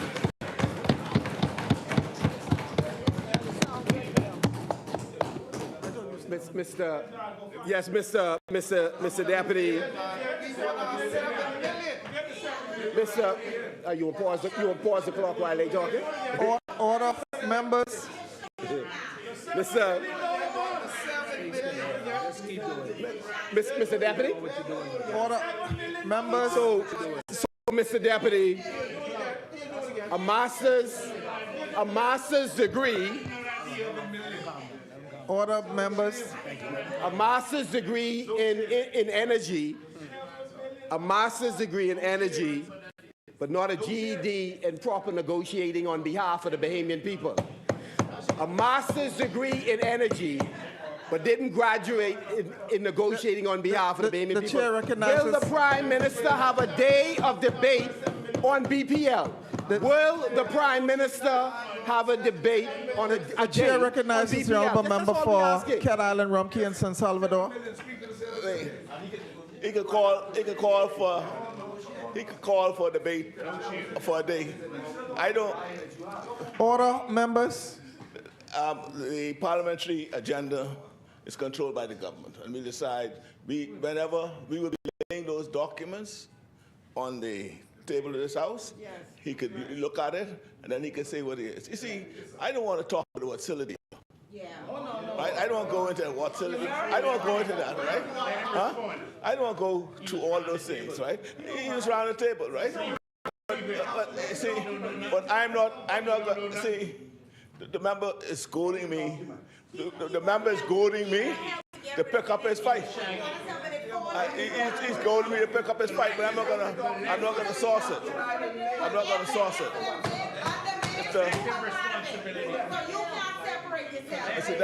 Deputy Speaker. Order, members.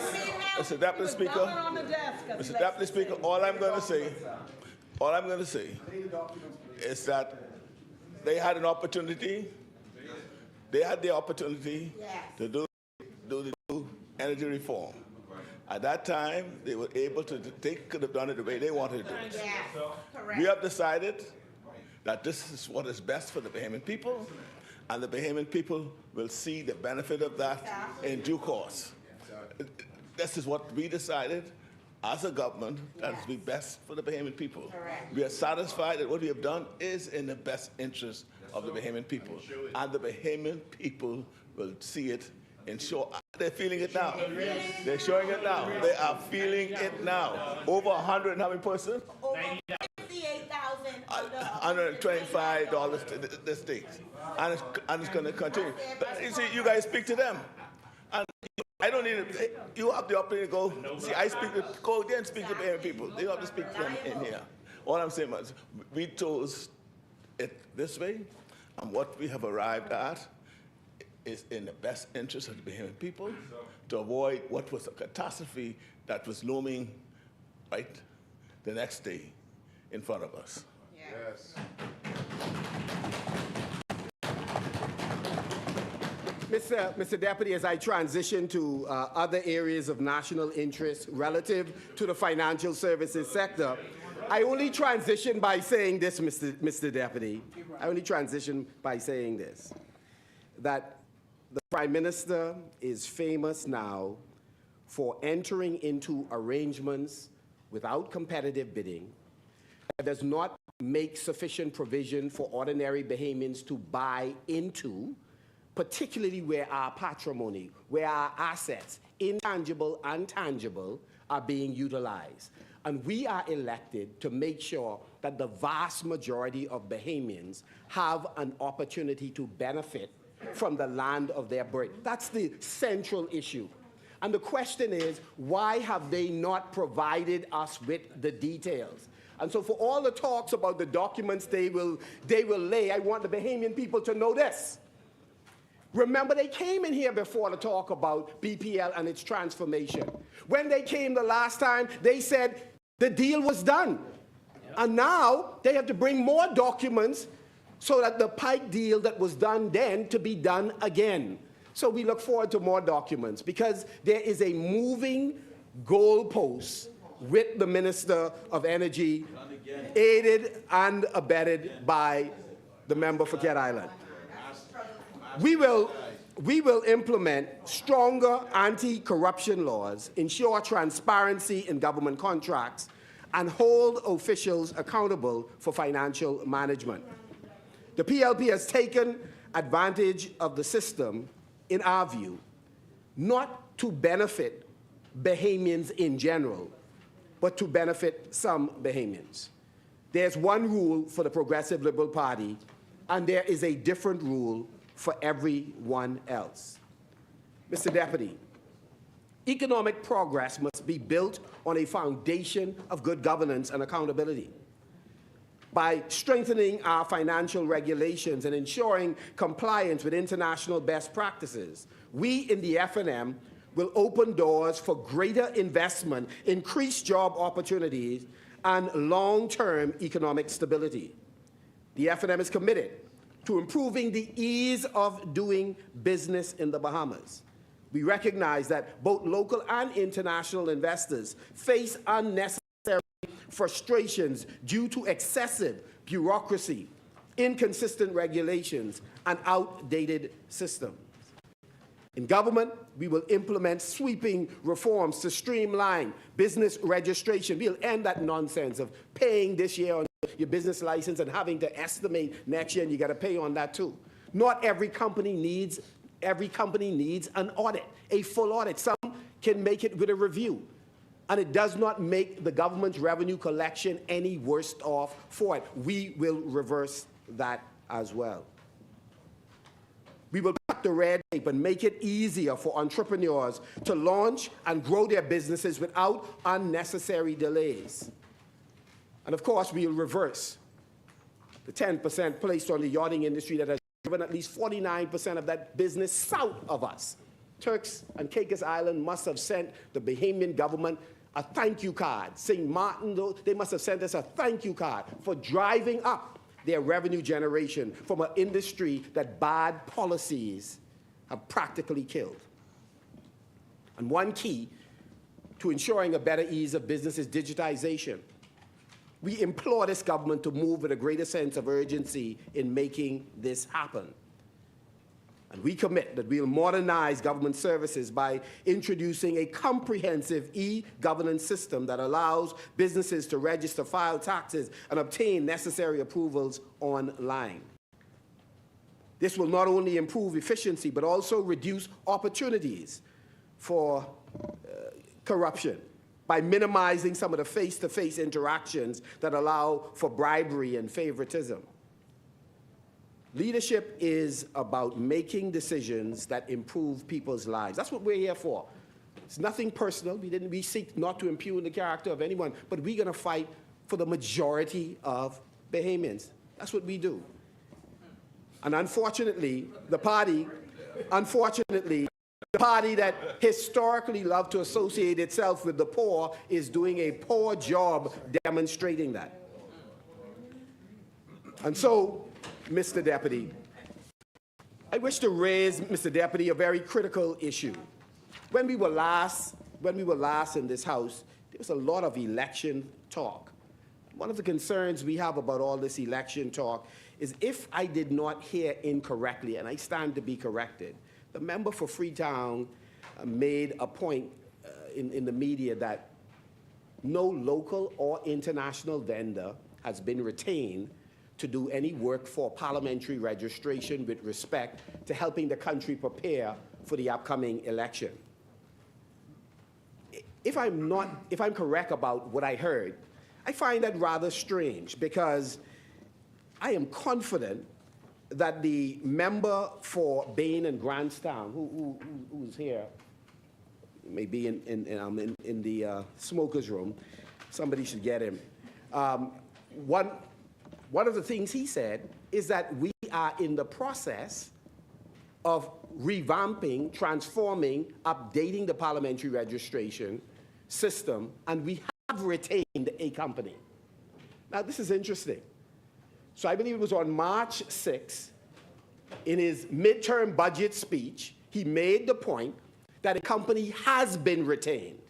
We were saying it's a Canadian company that was denied, no vendor, local or international, has been retained to manage the election process.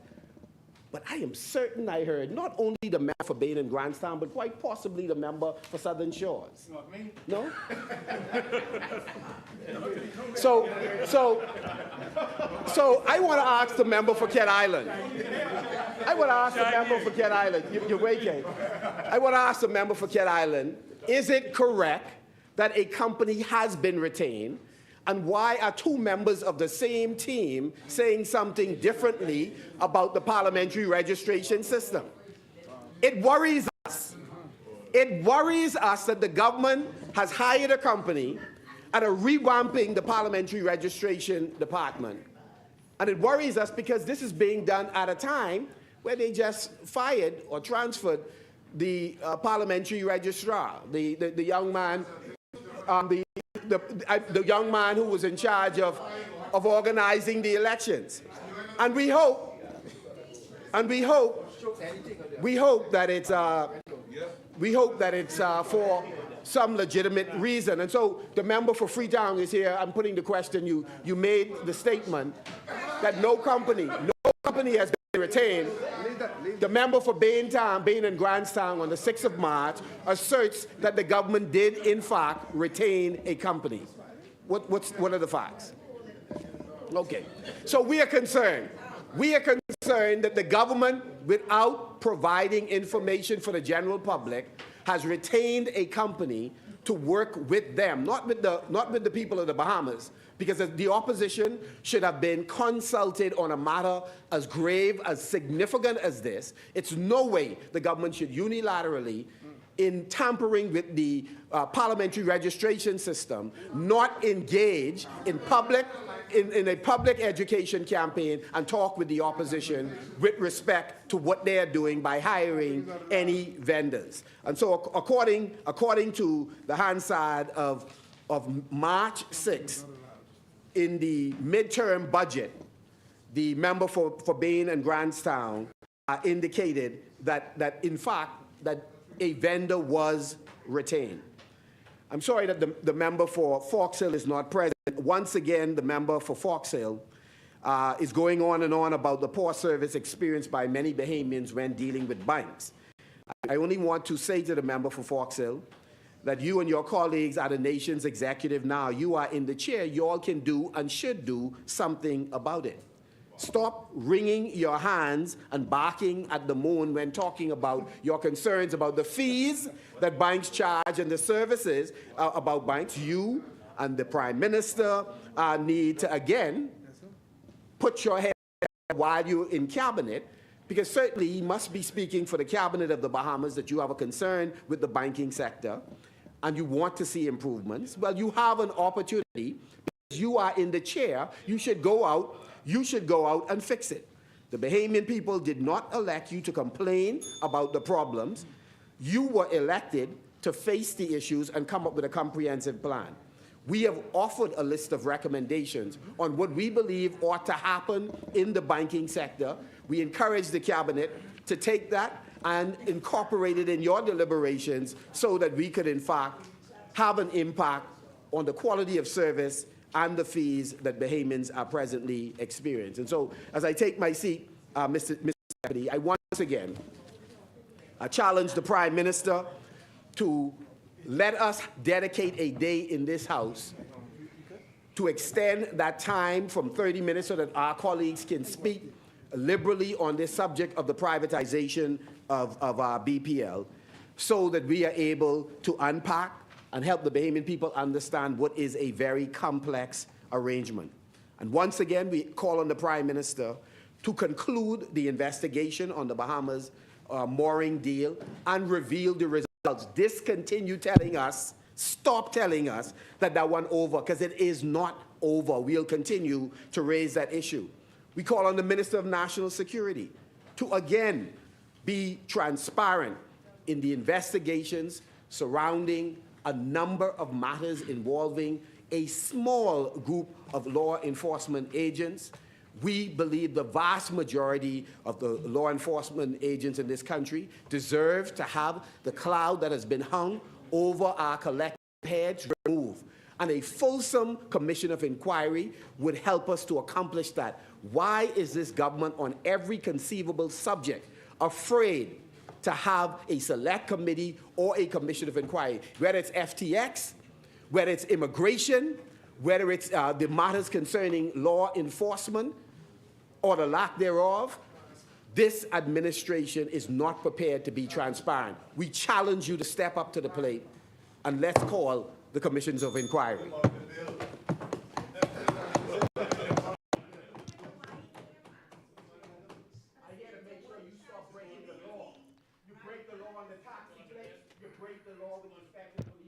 Order, members.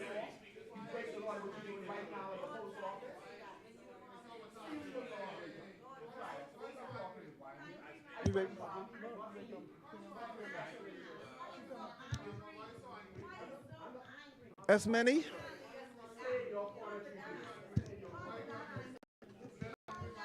The chair recognizes the honourable member for St. Anne's. Order, members. If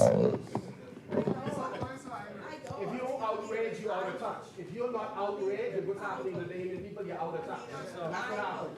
You're living lies. You're living lies. You're living lies. I feel sad for them. I said hello to Papa. Going down. Going down. Very.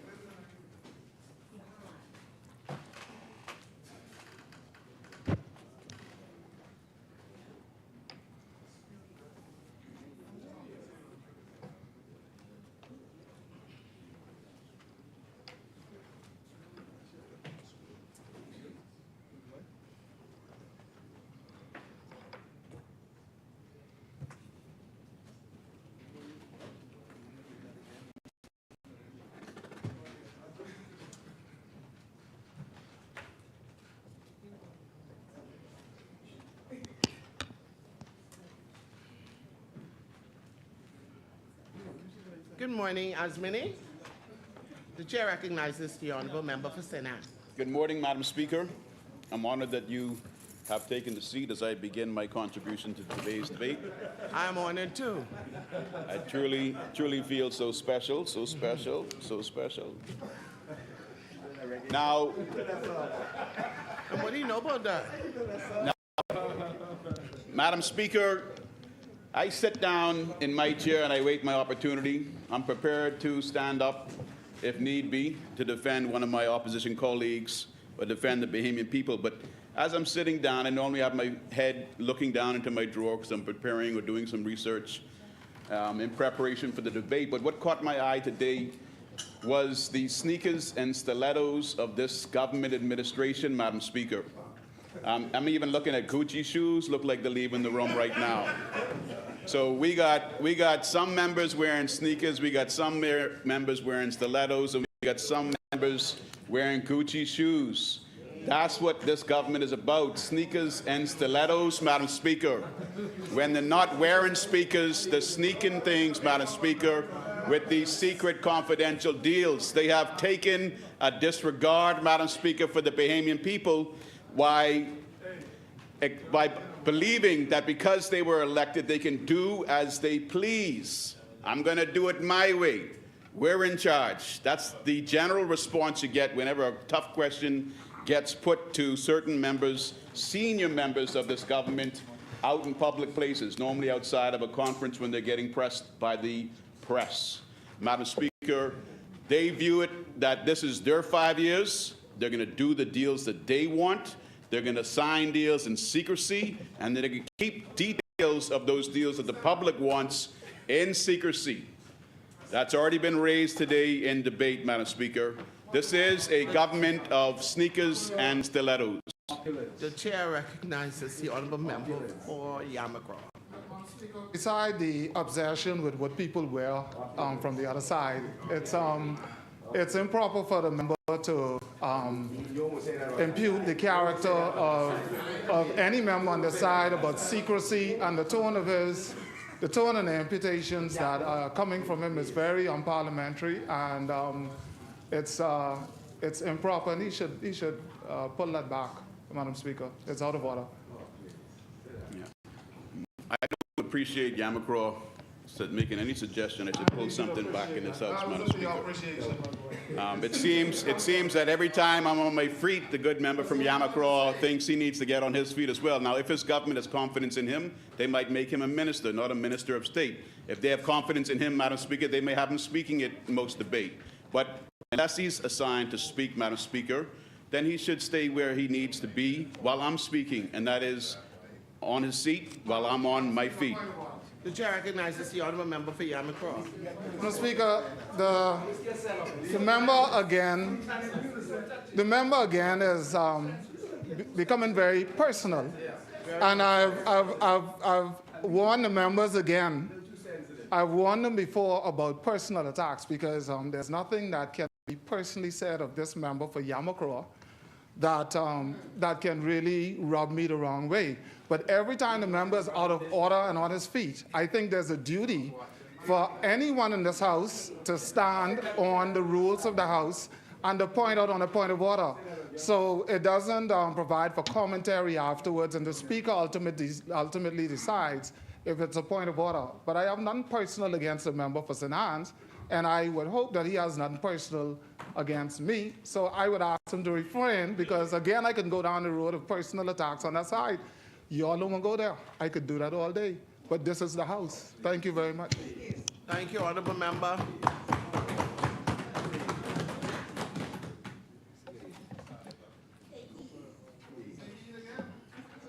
Madam Speaker, do we wish to listen to Yamacraw? Do you wish to make a determination on this point of order? He's saying that a determination should be made. No, I agree with you, Madam Speaker. So a government of sneakers and stilettos, private settlements, terms not disclosed, outstanding flights to Bermuda, reimbursement not confirmed. Madam Speaker, there are actions that the public wants answers to, carried out by this administration, that they are refusing to give those answers to. I think most recently that was a headline. That's what you call above the fold. There'll be no more questions. There'll be no more questions on the mooring deal. Boy, that's like the stew fish comment, Madam Speaker. Which stew fish comment? I go on to get my stew fish. The PM on that. I don't know. I don't know what it is that impacts our good prime ministers, Madam Speaker. I don't know what it is. Maybe it's what they call being hangry. Maybe it's what they call being hangry, Madam Speaker. But when these good prime ministers of our blessed Commonwealth get some of these questions, they make utterances, Madam Speaker, that the public makes them regret. And ultimately, Madam Speaker, the greatest regret that they face is when they're voted out of office. Madam Speaker, guess what day it is? It is the 26th of March. It is the 26th of March of 2025. And Madam Speaker, this is about the time that the OECD conducts its reviews of our financial transaction tax reporting compliance. I was given my best Elizabeth impersonation, Madam Speaker.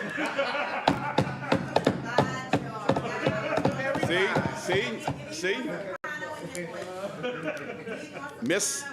Madam Stiletto herself. Madam Stiletto herself. Remember now, we can't do that. Be respectful now. Okay. Come on. Now, we don't do that. now that I've given a little bit, everybody's going to be respectful. If you could believe that. I would like that to be the way this House operates all the time, Madam Speaker. Wouldn't it be lovely?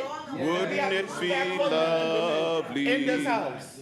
Wow. Wouldn't it be wonderful? I'm glad you put that on the record. Thank you very much, Madam Speaker. So, Madam Speaker. Be careful now. Like I said, Madam Speaker, I was Speaker. thankful you came back when I was giving my contribution, Madam Speaker. Be careful. There are two great fires in this Commonwealth, Madam Speaker. It's the fire of the F&M, and it's the fire between Madam Speaker and Leader of Opposition Business in the House. Fire? Yes, ma'am. Man, I'm no fire. Yes, ma'am. Yes, ma'am. Where? It's the fire you can't see, but the public catches it, Madam You want something to Speaker. drink? You want something to The chair recognizes the honorable member for Freetown. You better be careful today. You're barking up the wrong tree. Be careful. Madam Speaker, the sad thing about it is that the leader of opposition business, who I did teach him some things. I didn't teach him everything. I didn't teach him to watch man. I didn't teach him that. But what I did teach him is about rules. And if he is saying that the member for Marco City is defiant to the chair, the member for Marco City should cause him to retract that. Because the only law in this place is you. He knows that you are in this place just like a judge is in court. And it is as Madam Speaker pleases. That is what lawyers like him are taught, as the judge pleases.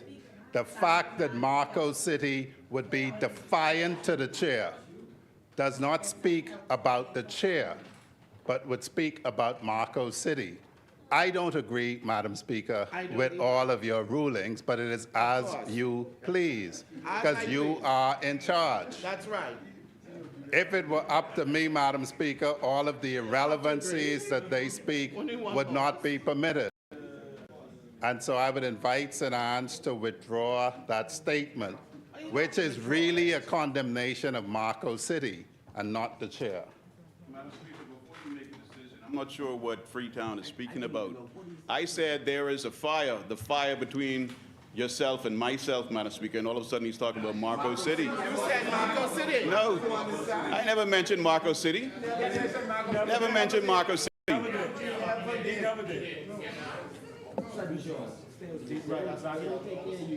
I mean, I know. Oh, fire between me and you? Yes, Madam Speaker. Be careful now, you're married. Yes, Madam Speaker. That's not the fire I was referring to.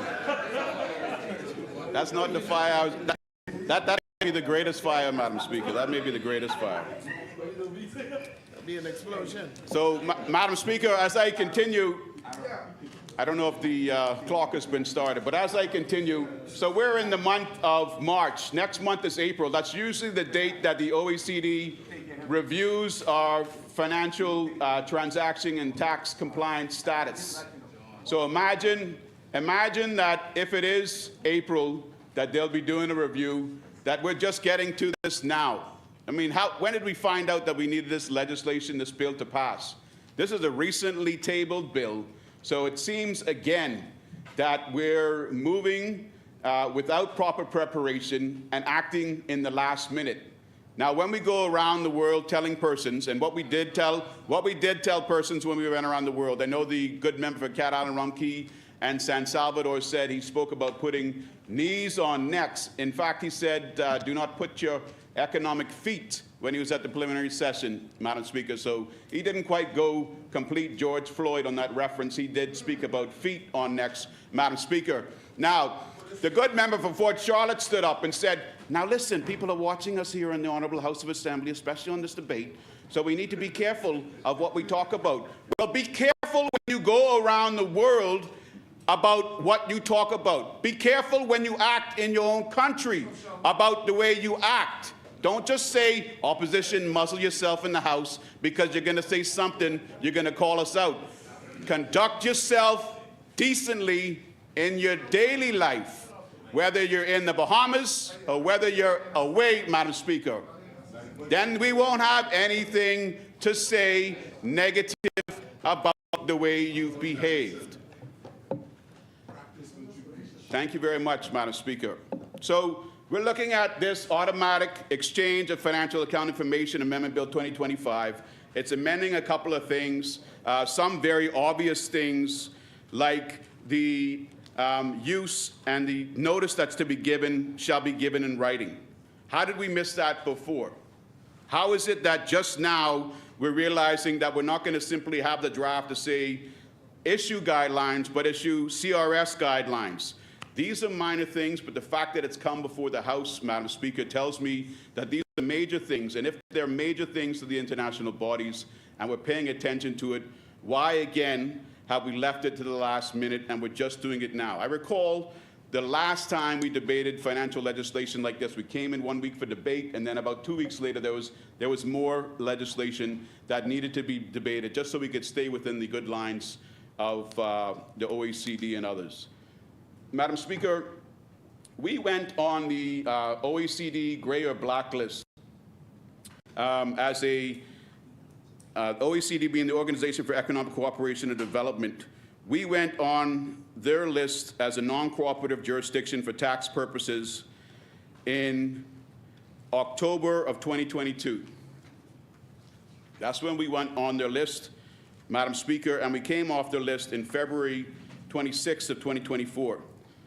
Everyone knows which government was in power in October of 2022.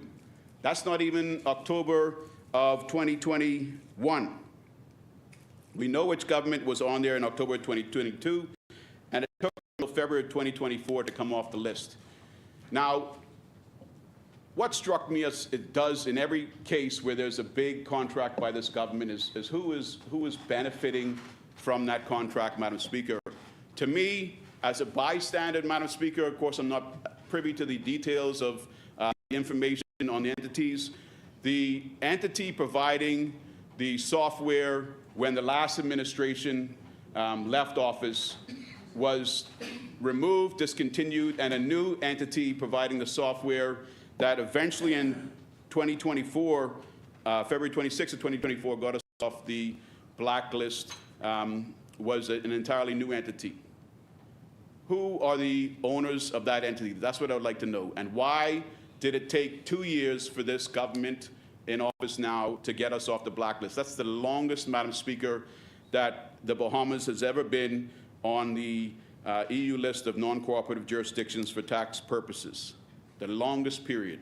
You don't boast about that, Madam Speaker, and you don't take credit for making threatening remarks when you go around the world about feet being on your neck. If you look at that public utterance, Madam Speaker, was at the height of our expectation that we would be receiving millions and millions and millions from carbon credits, and today we're not getting any carbon credits.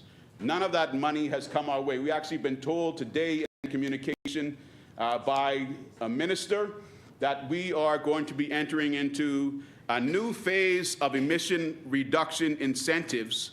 And if you're a fuel station and you go through the necessary registration process with the National Emission Registry and begin to record all of the details that are needed, then those details can end up achieving a carbon credit.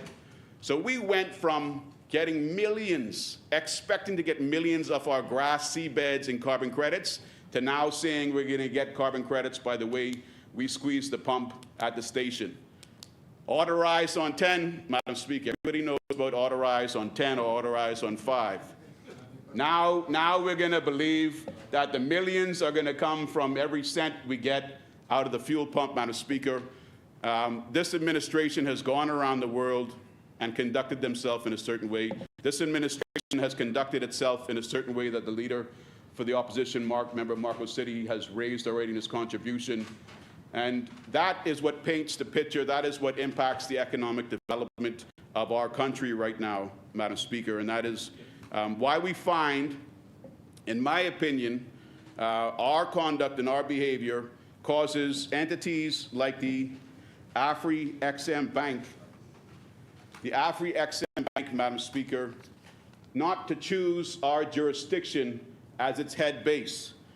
So the AfriXM Bank establishes its roots in the region, breaks ground on Trade Center, and it's doing it with Mia Motley, Madam Speaker, and not with our Prime Minister, Philip Davis.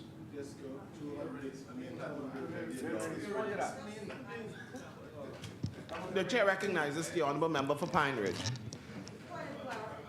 Madam Speaker, AfriXM Bank is working with the government of the Bahamas, but this proposed CARICOM office was always in the making for Barbados. It's a totally different deal, and we are working with AfriXM Bank on our project. Thank you, honourable member, for that clarification. Thank you, Madam Speaker. So, Madam Speaker, when there's something to pat themselves on the back with, they pat, and when there's something not to pat themselves on the back with, they yap.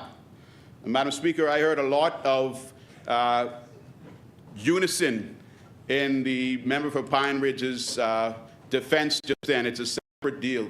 Madam Speaker, just about everything can be a separate deal if you're going to separate everything. But the point is, we courted, Madam Speaker, we did our best. We paid the bill. We hosted the AfriXM conference here in the Bahamas. Delivery drivers even have been to the Prime Minister's office thanking him, Madam Speaker, by his own contribution in this House for all the work they got from the conference. I don't know why we didn't land them as a host country, why they couldn't set up their office here. If it's a separate deal, let the Bahamian people know why we lost it, Madam Speaker. I'll pat you on the back if you could tell me that you got it. I'm not going to pat you on the back when you tell me that you lost it. Member for Pine Ridge. Madam Speaker, again, we did not lose a deal. This was always in the making from the agreement was signed with CARICOM back in 2018 for there to be a head office that was in Barbados. Sorry, not 2018. Sorry, not 2018. Sorry. We signed that, and that would have been 2022. And that was, the head office was to be in Barbados. Wait, Madam Speaker, did you catch that swing? I mean, not what the member of Pine Ridge said. She was honest with what she was saying. She misspoke at first. She said it was 2018, and then all I heard was yap, yap, yap. Everybody was like, oh, you know what administration that was. But then she caught herself and says, oh, actually, it was a 2020-22 deal. Boy, big dog come on the block. The truth was out. All them yapping went quiet. Madam Speaker, they're obviously not patting themselves on the back, so I'm not gonna proverbially kick them while they're down, Madam Speaker. I know they'll do better with the next deal. I mean, we got to be thankful. We can pump fuel now for carbon credits. Can you imagine that? Pump fuel for carbon credits. Isn't that like reverse psychology? You know. extend the fossil fuels and get carbon credits. That don't make sense, Madam Speaker. But, you know, if you get it written out neatly in a speech, Madam Speaker, you try it out and some people will let it fly. Not this guy, though, Madam Speaker, not this guy. So, Madam Speaker, going back to this automatic exchange of financial account information, this impacts our financial services industry. The last time this government was in House, Madam Speaker, we had a senior officer from UBS taken on a immigration bus, Madam Speaker. The senior officer from UBS was taken on an immigration bus. The Minister for Financial Services at the time did his best either to get on the bus with him or to get down to the detention center to try to ensure that this embarrassing situation with one of the biggest offshore banks in the region that did have an office here in the Bahamas wasn't totally embarrassed and placed in fear of his life. He probably would have been familiar with the sneaker and stiletto life, Madam Speaker, and the senior executive. But let me tell you what happened. The last administration left that man to get detained on the bus. He eventually left the country, and so did UBS, Madam Speaker. So did UBS. So when we're talking about protecting an industry, this government is currently talking about what is left of the industry after their last administration, Madam Speaker. They're talking about what is left, Madam Speaker. This industry used to be massive, Madam Speaker. But just like AfriExim Bank, you're finding that a lot of banks are deciding to discontinue their business here and move elsewhere. The chair recognizes the honourable member for Carolina Rum Kingston South. It's an untruth. AfriExim Bank has, first of all, the business that they have in the Bahamas is to provide funding to persons who need it, including the private sector. Right? And this is something that I would have negotiated with them. So any private sector enterprise that would wish to access those funds, and I made that announcement. Right? So they're not doing any business. Right? See, if the previous administration, if they had been engaged, AfriExim Bank head office might have been in the Bahamas. They might have been here if they were engaged. Right? They abandoned any efforts to engage themselves in global affairs or global matters. The AfriExim Bank, if they want to, the one question they should ask themselves is, why is it that the first ever board meeting of the bank outside of the continent of Africa was held here in the Bahamas, where they brought over 7,000 delegates from Africa. Right. They were here. They came to the Bahamas, no place else. In fact, a number of persons complained that, the complaint was, we did not let them know that this large group was coming, because they didn't just come, they spent a lot of money. The economic impact was tremendous and huge. Airbnb, all the hotels were filled by them. Now, they didn't have to come here. If they were enamored, as they suggest it is, with Barbados, when we met them, when we started to engage them, they'd already set the stage for where they want to be. And I don't want to brag, but I suspect that if we had been had been connected before, they might have been here. Because the chairman spends more time in the Bahamas than in Barbados. They spend more time than in Barbados. Right, but it's not a truth that the AfriExim Bank has stopped doing business in the Bahamas, and the suggestion that other banks have stopped doing business in the Bahamas, it's a total untruth.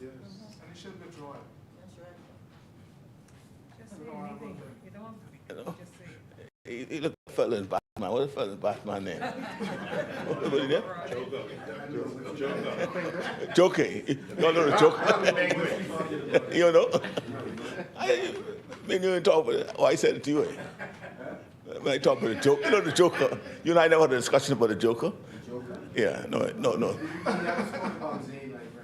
Yeah, no. So you know, it's, you know, but I invite the member to be more responsible in his utterance. Please be more responsible in utterances. Yes. And stay closer to the truth. Yes.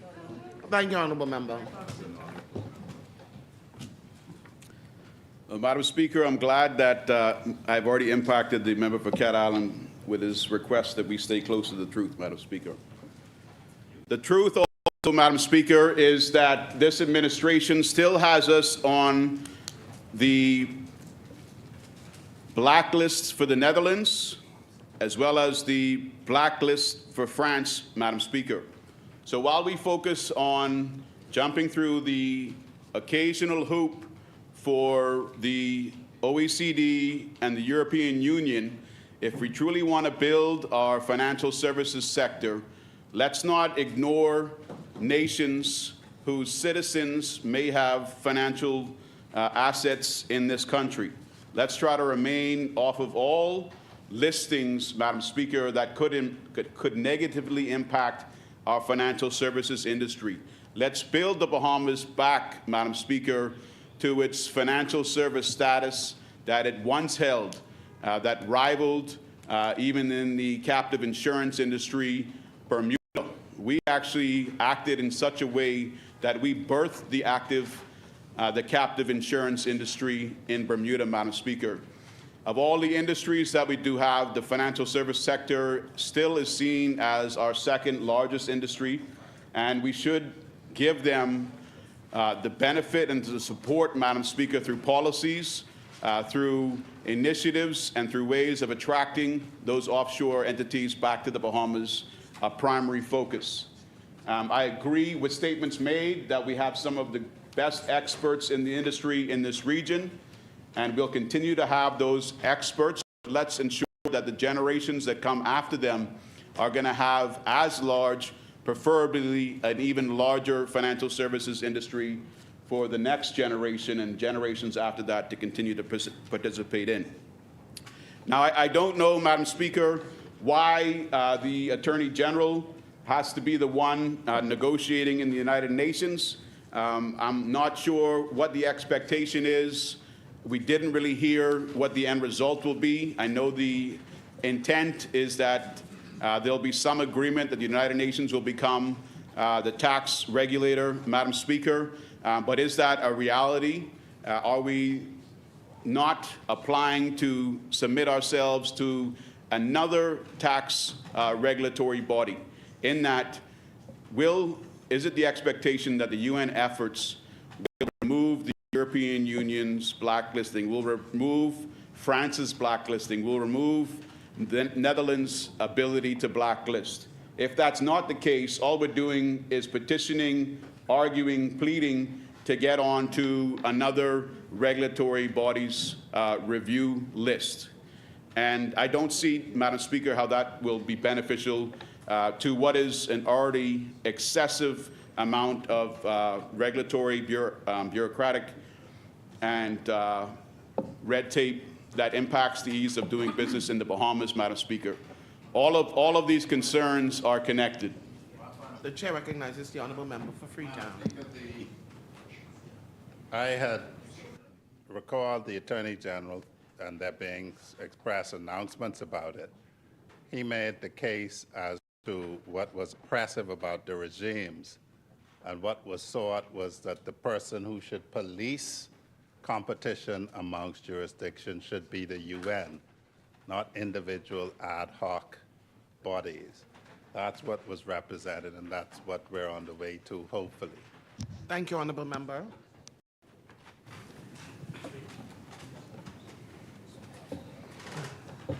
Thank you, Madam Speaker. So I think the member for Freetown just said that the activity currently undertaken by this government, led by the Attorney General, is that the UN should be the only regulatory body. I think everybody would benefit, since Freetown was responding to my questions that were included in my debate contribution, is whether in fact the United Nations has the authority to stop the EU, France, and the Netherlands from continuing to have their own blacklisting. Because should be, Madam Speaker, is just suggestive.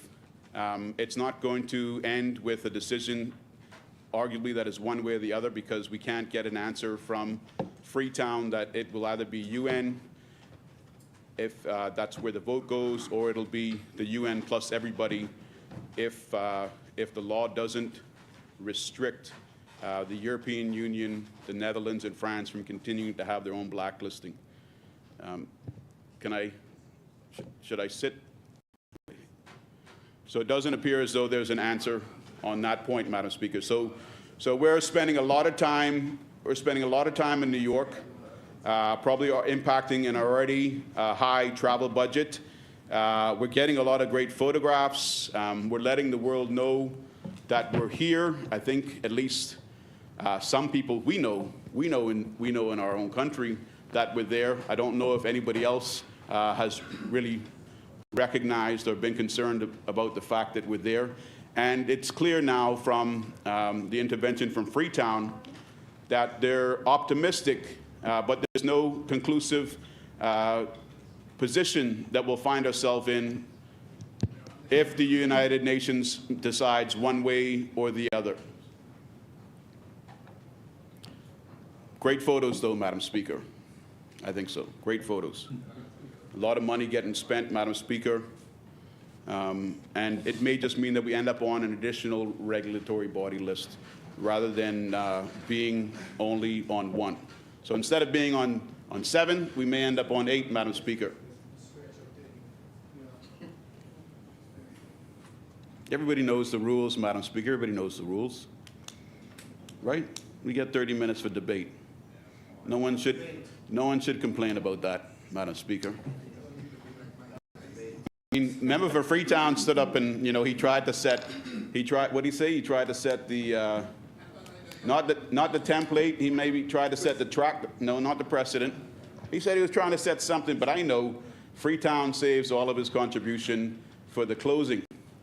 And that normally goes about 45 minutes or an hour, Madam Speaker. So you're not setting something by talking for 5 minutes and then until the end to talk for 45 minutes. But I'm thankful, Madam Speaker, to the rules, because I do have 30 minutes. So when we're talking about the way that we need to be ensuring that we're protecting the financial services industry from being added to another regulatory body's review list, we also need to pay attention to the general ease of doing business in the country. We've seen the accountants body advise recently that that they're advising a number of clients. Their accountants who have to do audits are advising a number of clients to request more time. There just isn't really the resources yet in the country to meet the overly burdensome regulatory regime as it relates to business license renewals, as it relates to VAT declarations and filings, Madam Speaker. And then if you're trying to open a business in this country, my advice is it takes 6 months. If it's going to be a not-incorporated company, that can take a day if the online system's working, you pay the extra amount, or that can take a week generally if you pay the standard fee.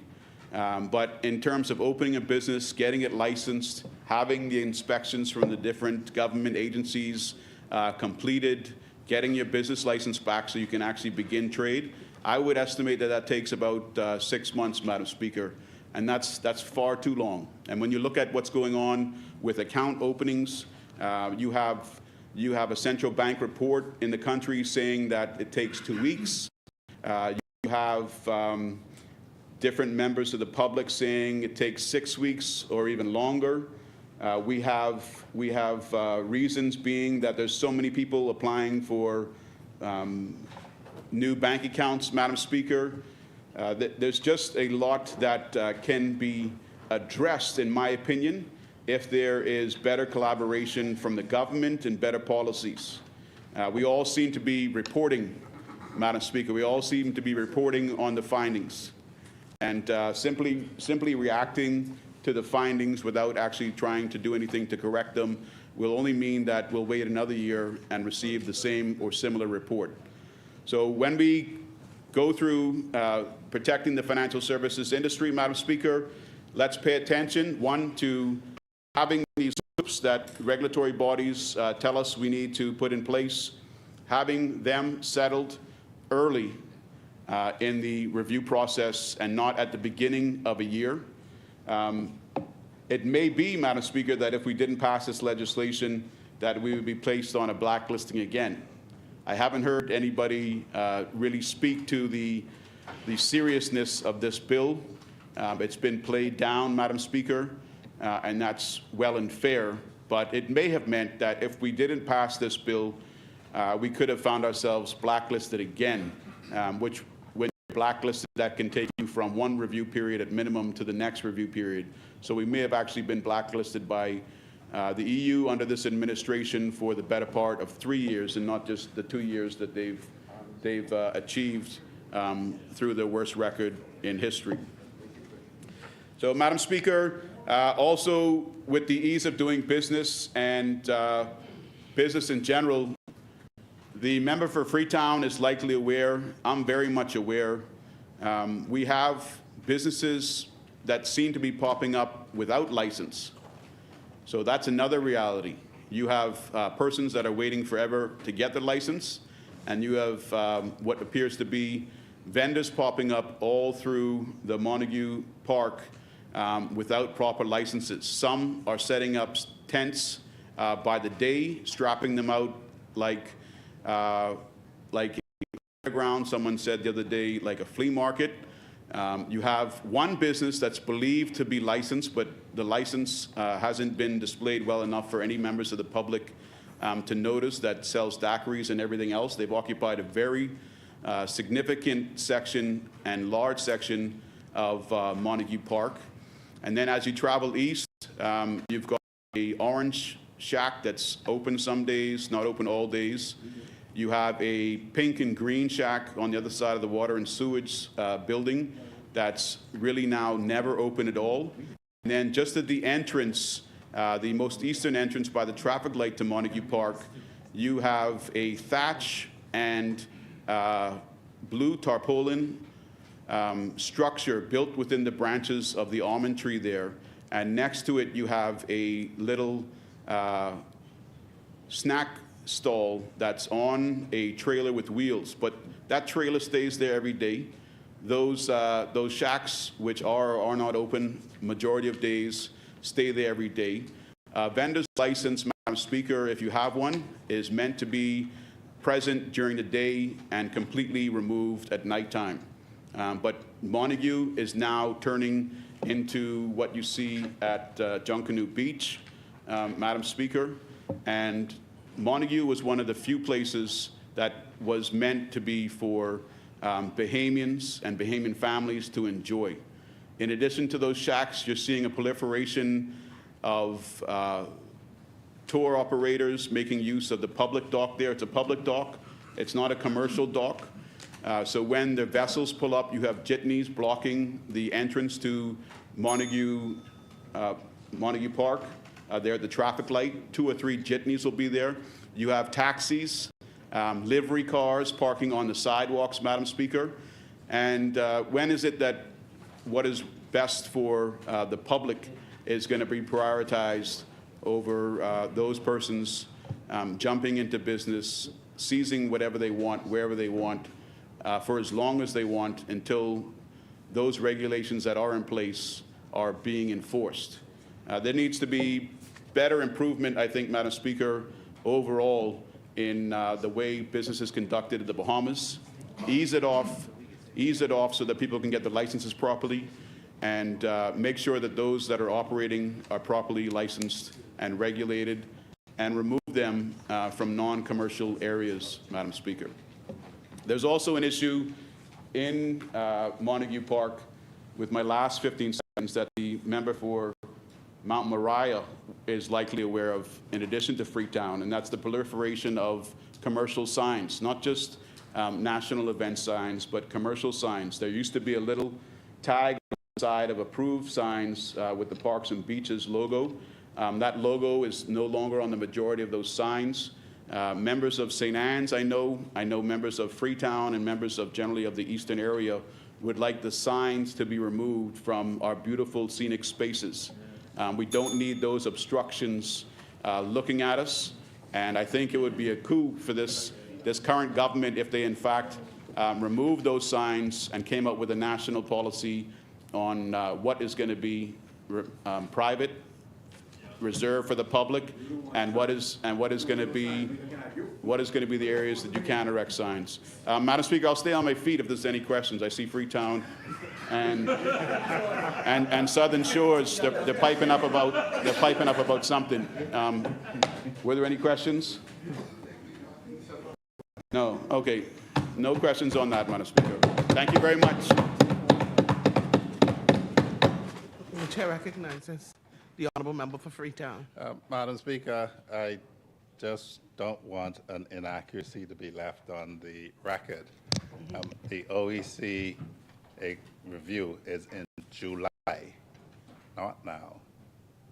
Has never been now. It's July, and the member for Cat Island, Rumkey, and San Salvador expressed that we were doing this because we had to do it, but that our advocacy, or what Marco City would call our international activism, is for fairness. And so it is inaccurate, although St. Anne's did say perhaps it was going on now. It's not going on now. Okay. Thank you, honourable member. So we'll have that stricken from the inaccuracy, stricken from the record. Yeah, I don't think that needs to be stricken, Madam Speaker. I think he's just correcting the record. Yeah. Say things. I keep telling them I think I'm beautiful too. Thank you, honourable member. The chair recognizes the honourable member for Marco City. Right, Madam Speaker, I made an assertion earlier that the member for Freetown had refuted claims that a company had been retained relative to the parliamentary process in general preparation. We thought also that it was specifically a Canadian company, but we raised a question about any company. And so I'm referring to Monroe Rejects Opposition Concerns, ZNS March 24, 2025. And I just want to lay this document as I promised, that says, Madam Speaker, this is an excerpt from the member for Bain and Grantstown midterm budget, March 6.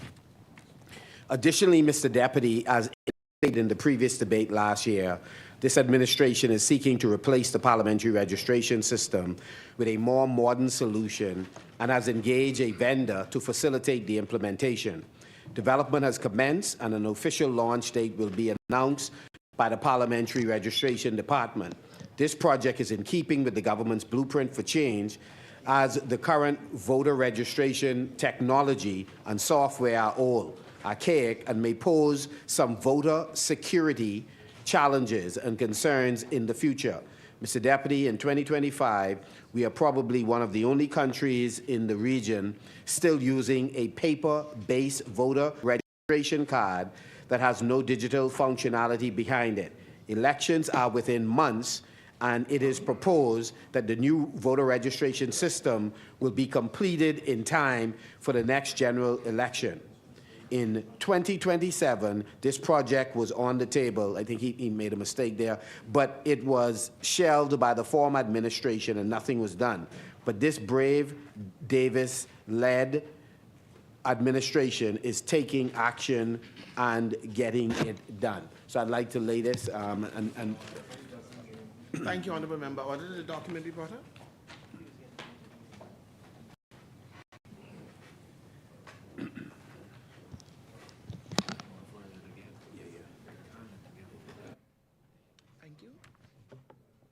Under the document to lie on the table.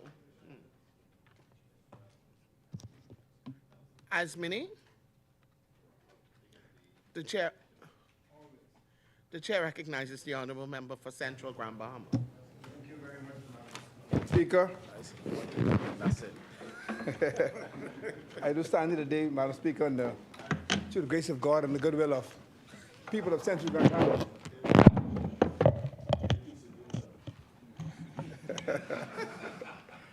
Madam Speaker, before I get into the substantive debate, I'd like to raise some issues with respect to Central Grand Bahama. We are still fighting to get this boat ramp for our fishers, and I want to thank the member from Golden Isles and also from Yamacraw for visiting the site with me, and I'm hoping that DEP will give us approval because this is a much-needed infrastructural of the community. I listened briefly to the Prime Minister in his tabling the Clean Energy Bill, the member from Cat Island and Rum Cay. And one of the issues that I believe that we are faced with, and this will be debated later on, is a major part of our carbon emission comes from the cruise industry. And as I look in the harbor, a lot of these cruise ships, the turbines are on, the black smoke's billowing. I flew into Great Harbor Key the other day and going over Coco Key, all the ships' engines are on. So we need to find a way where we can generate revenue from those cruise ships. Put in substations, BPL substations, let them have shorter ship power, clean energy. We can benefit from it, and we can also have a way of reducing our carbon footprint. So during the debate on that matter, I will have more to say on that aspect. Thank you. Thank you. We'll speak more about that, Bill. We'll speak more about that because a lot of the issues that we have faced is external. Madam Speaker, I do rise today to address this esteemed body under the proposed amendment to the Bahamas Automatic Exchange Financial Account Information Bill. And it is a matter of technical necessity and, of course, prudent governance. But, Madam Speaker, before I get on today's bill, I must say that I need to speak to some urgent matters as relates to my island of Grand Bahama. This morning, as I made my way to Nassau to fulfill my duties here, and as I look to my left, I see some members of Bahamas Air sitting in the gallery. One of the stark reality, Madam Speaker, is that whenever we board the flight to come to Nassau, we are always number one for takeoff. On any airline, we are always number one for takeoff. Okay. Madam Speaker, while this is a personal convenience, it is a stark indicator of the diminished activities at our international airport. Madam Speaker, I long for the day when I could board a flight from Freeport and I could hear the pilot say, we are number 10 for takeoff.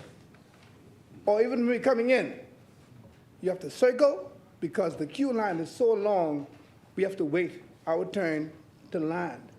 Madam Speaker, I don't mind that inconvenience because it will speak to a thriving economy. However, this is not the present state of Grand Bahama's economy. Mr. Deputy, Grand Bahama is in dire need of revitalization. Our infrastructure, particularly our international airport, is inadequate for the potential of our island. We need a modern, expanded airport that can accommodate increased traffic and signal to the world that Grand Bahama is open for business. Furthermore, Madam Speaker, the lack of sufficient hotel rooms is a critical impediment to our tourism sector. The protracted saga of the Lucayan Resort, now nearly 4 years into this administration, without a successful sale, is a testament to the challenge we in Grand Bahama face. This delay not only hinders our tourism potential, but also sends a discouraging message to our potential investors. The economy is faltering, and our people are losing hope. We must act decisively, and we must act swiftly. The people of Grand Bahama, and indeed the entire Bahamas, need no more promises. They need tangible opportunities and a clear path towards economic diversification. We cannot continue to rely solely on tourism, particularly in the face of global economic uncertainties and indeed the tariff warfare that is right in our face. Madam Speaker, we are vulnerable, but we must build resilience. Madam Speaker, I often speak to food security and local empowerment. These are critical areas that demand immediate attention. We must prioritize the development of our agricultural and fisheries sector. Our farmers and fishers, the backbone of our potential food independence, need access to sustainable grants and affordable loans. The process indeed has started, and I must commend Senator on this team, but much more can and should be done. And I hope that next time Senator will get a much larger budget to support these local industries. These investments will enable them to produce the quantities of seafood and crops necessary to feed our nation and, of course, reduce our reliance on foreign imports. Madam Speaker, small businesses are the engine of our economy. While we welcome and appreciate foreign investment, we must also recognize and empower our local entrepreneurs.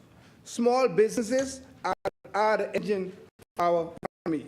The money they generate within our borders circulate and create further opportunities.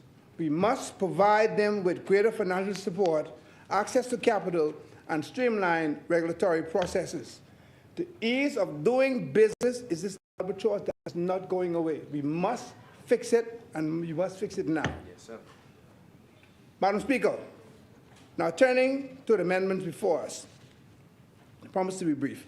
The automatic exchange of financial account of information bill is crucial for maintaining our international financial standing and ensuring transparency. By clarifying ambiguities and strengthening anti-abuse provisions, we protect our financial sector from illicit activities and build confidence among our international partners, and that is our goal. Madam Speaker, for Grand Bahama, this bill is particularly significant. A robust and transparent financial sector is essential for attracting foreign investment and fostering economic growth. When investors have confidence in our regulatory framework, they are more likely to invest in our island. Furthermore, by participating in international standards, we demonstrate our commitment to good governance, which is vital for our long-term economic stability. That's what we are striving for. Madam Speaker, as I wrap up in support of this amendment to the bill, I implore this government, as their new day is coming to an end, to address the urgent needs of Grand Bahama. We need a new international airport, a revitalized tourism sector, a diversified economy, and a strong commitment to food security and local entrepreneurship. As usual, the opposition is here to give bipartisan support, if only you would listen. Let us work together to create an environment where our pilots must wait in line for takeoff and landing, where our hotels are full, and where our people have hope and opportunity. Let us together build a Bahamas that is resilient, prosperous, and self-reliant. Central Grand Bahama stands in support.